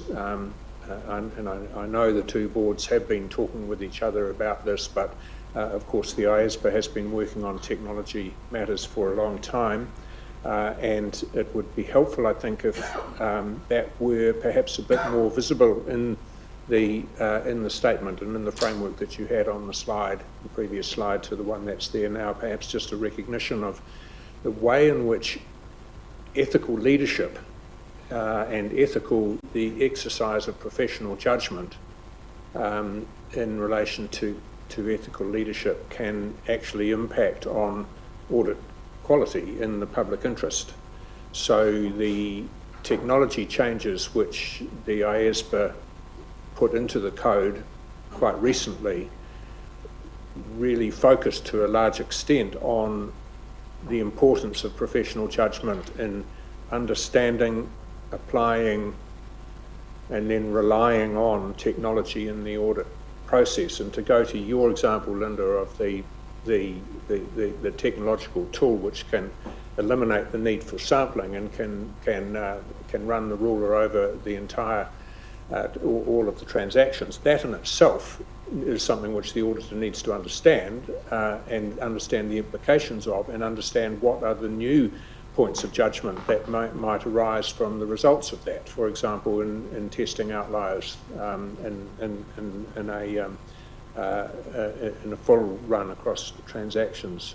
So, and then the other element which the IESBA changes were very focused on, and it was done largely at the same time as the role and mindset project with IESBA, was the importance of confirmation bias and understanding biases that can come into the use of technology. So there's a lot of underlying stuff there. It just seems to me, it's just a comment that would be helpful. So even if an auditing standard remains relatively silent on the use of technology in applying the position, those ethical requirements could still be important in driving good audit quality in the public interest, which is rightly the desired outcome that you put in the framework. So I hope that's helpful, Chair. Thank you. Thanks, Robert. Back to you, Tom. And then if there are any final concluding remarks from your side, then let's work that in when we can wrap up this session. Thank you. So, first of all, I appreciate the general support that I'm hearing around the table for this initiative and your understanding of why we've gone about the project in the way that we have. Right? It's really important to have made sure that everyone was to the same place as we consider the impacts of future standards. Dave, you talked about QM. To me, my mind's personal point of view, obviously the board has it, so I really think, and Janine alluded to this is probably the most fertile place for a broad, pervasive impact on standard setting beyond our audit evidence and risk response project. To me, it would be my top priority, and I do acknowledge that in QM1 we have a really good hook to build off of it. So we have to just figure out what the right way would be there, the timing of doing that. But there's enough in other, as I said, I alluded to the way modeling is done in financial services sector that gives us some guidance of why that could be really fruitful. I think there's a common theme, and I should have said it at the outset, is we are looking at both the auditor's use of technology and the impact of the management's use of technology. Now, Philippe, we can't really separate them out because they have pervasive impacts, but for example, you take our risk response project, the auditor must, or our risk assessment, the auditor must understand the entity's use of technology to factor in the risk assessment and response, and that will be in it. But the key point is there's two distinct elements of it, is how entities who are being audited are using technology and what tools are being developed within the audit firms themselves. And I think you're right. So it's like, it's really hard in many instances to conceive of it audit not using technology when you're at like a very sophisticated institution who's applying technology themselves to a whole range of things. And, you know, we're putting a standard out, like fraud is an area that technological tools are being applied both within companies and outside all the time. So it's a really important conceptual distinction to make, but we'll have impacts through our standards, not necessarily in separate ways. I think the other point you made is not being specific about technologies too is also really important. The word AI only came up a couple of times in this session, and in fact, we had a discussion at our last meeting because some people are more enthusiastic to say this is really a project about AI, and I'm like, no, it's not a project about AI. Like, so, first of all, AI is not new. Companies have been using AI for years. There's a whole range of things that fit in the AI bucket, from simple natural language processing to deep neural networks. Let's calm down. Like, other things that could have an impact on technology are the application of APIs, right? If you're thinking about confirmations, APIs have a really powerful role in that. So, like, we're not being specific about technology, not being specific about individual instances of it.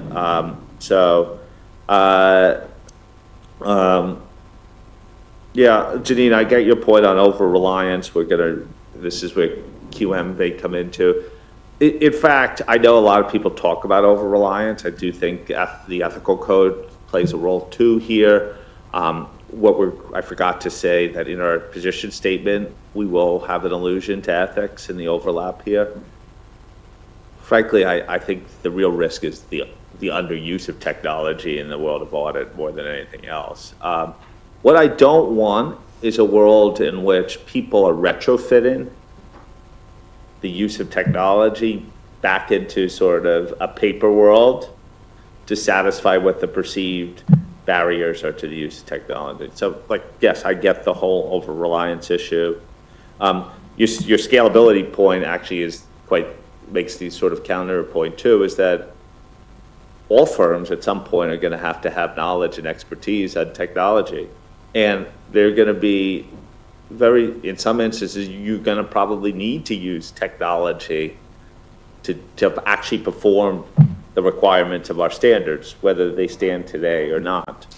And Robert, I think your points, I just note them, as I said, we were planning on incorporating an element of ethics into our position statement, and that's taken as a given and should be more explicit up front. So I hope that is responsive on technology. More to come on this phase. I think this is one of the more exciting areas that we're in and should have long-lasting impacts. And in general, you know, I think that the board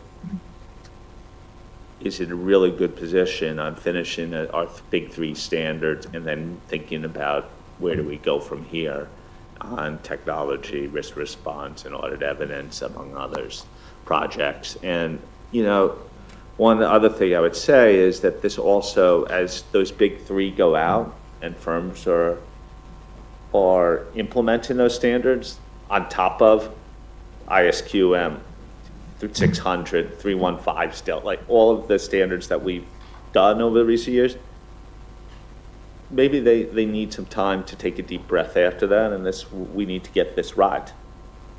And so I just think that's where we get to the inflection point, that we're able to do some more strategic choices, though I think the projects we've done are quite strategic, but give sense that support the implementation of those standards, which will be our goal. That we'll start going to post-implementation reviews of the standards that we put out, and then we'll get audit evidence and risk response right.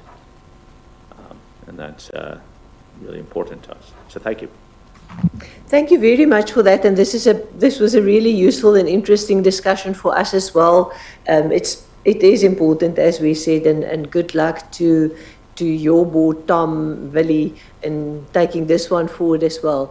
We at the end of the session, I am going to just firstly again thank all of the standard setting board leadership, the people online as well. We're going to spend another 10 minutes or so, hopefully max, before we close the public session for the day and before we break for lunch. So you're welcome to stay with us for the last 10 minutes. We're just going to approve the agendas and have a look at your plans and so on, but you're also welcome to leave and have an early start on lunch if you wish to. So thank you very much, everybody. I'm going to then move on quickly on to the next agenda item, which is the public session approval. So we're on 10.1 of the agenda, and that is the minutes. There has been one or two small comments. Mark sent a correction in one of the private sessions and so on, which we'll obviously process. Martin, was there anything other than that when I saw that?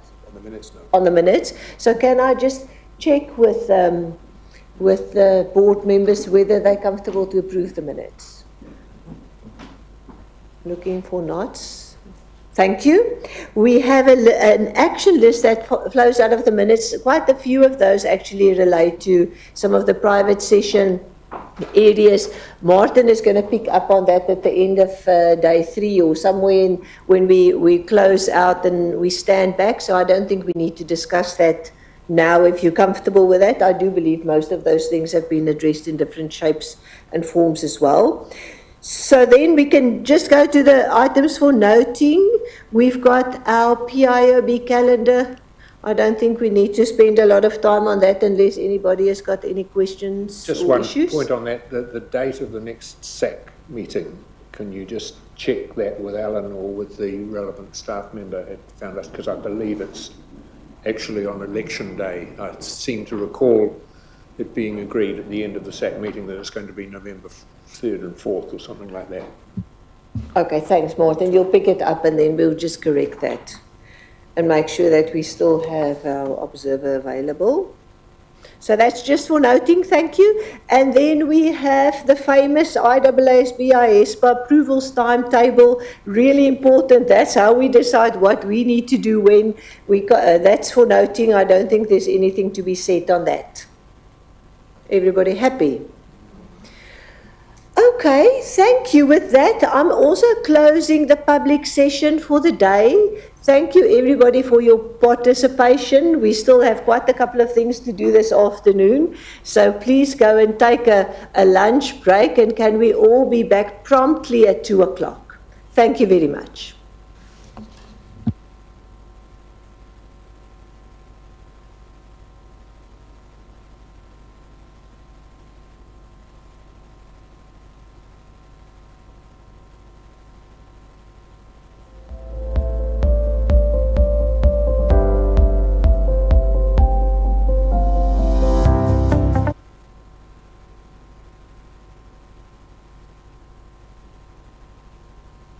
Mm.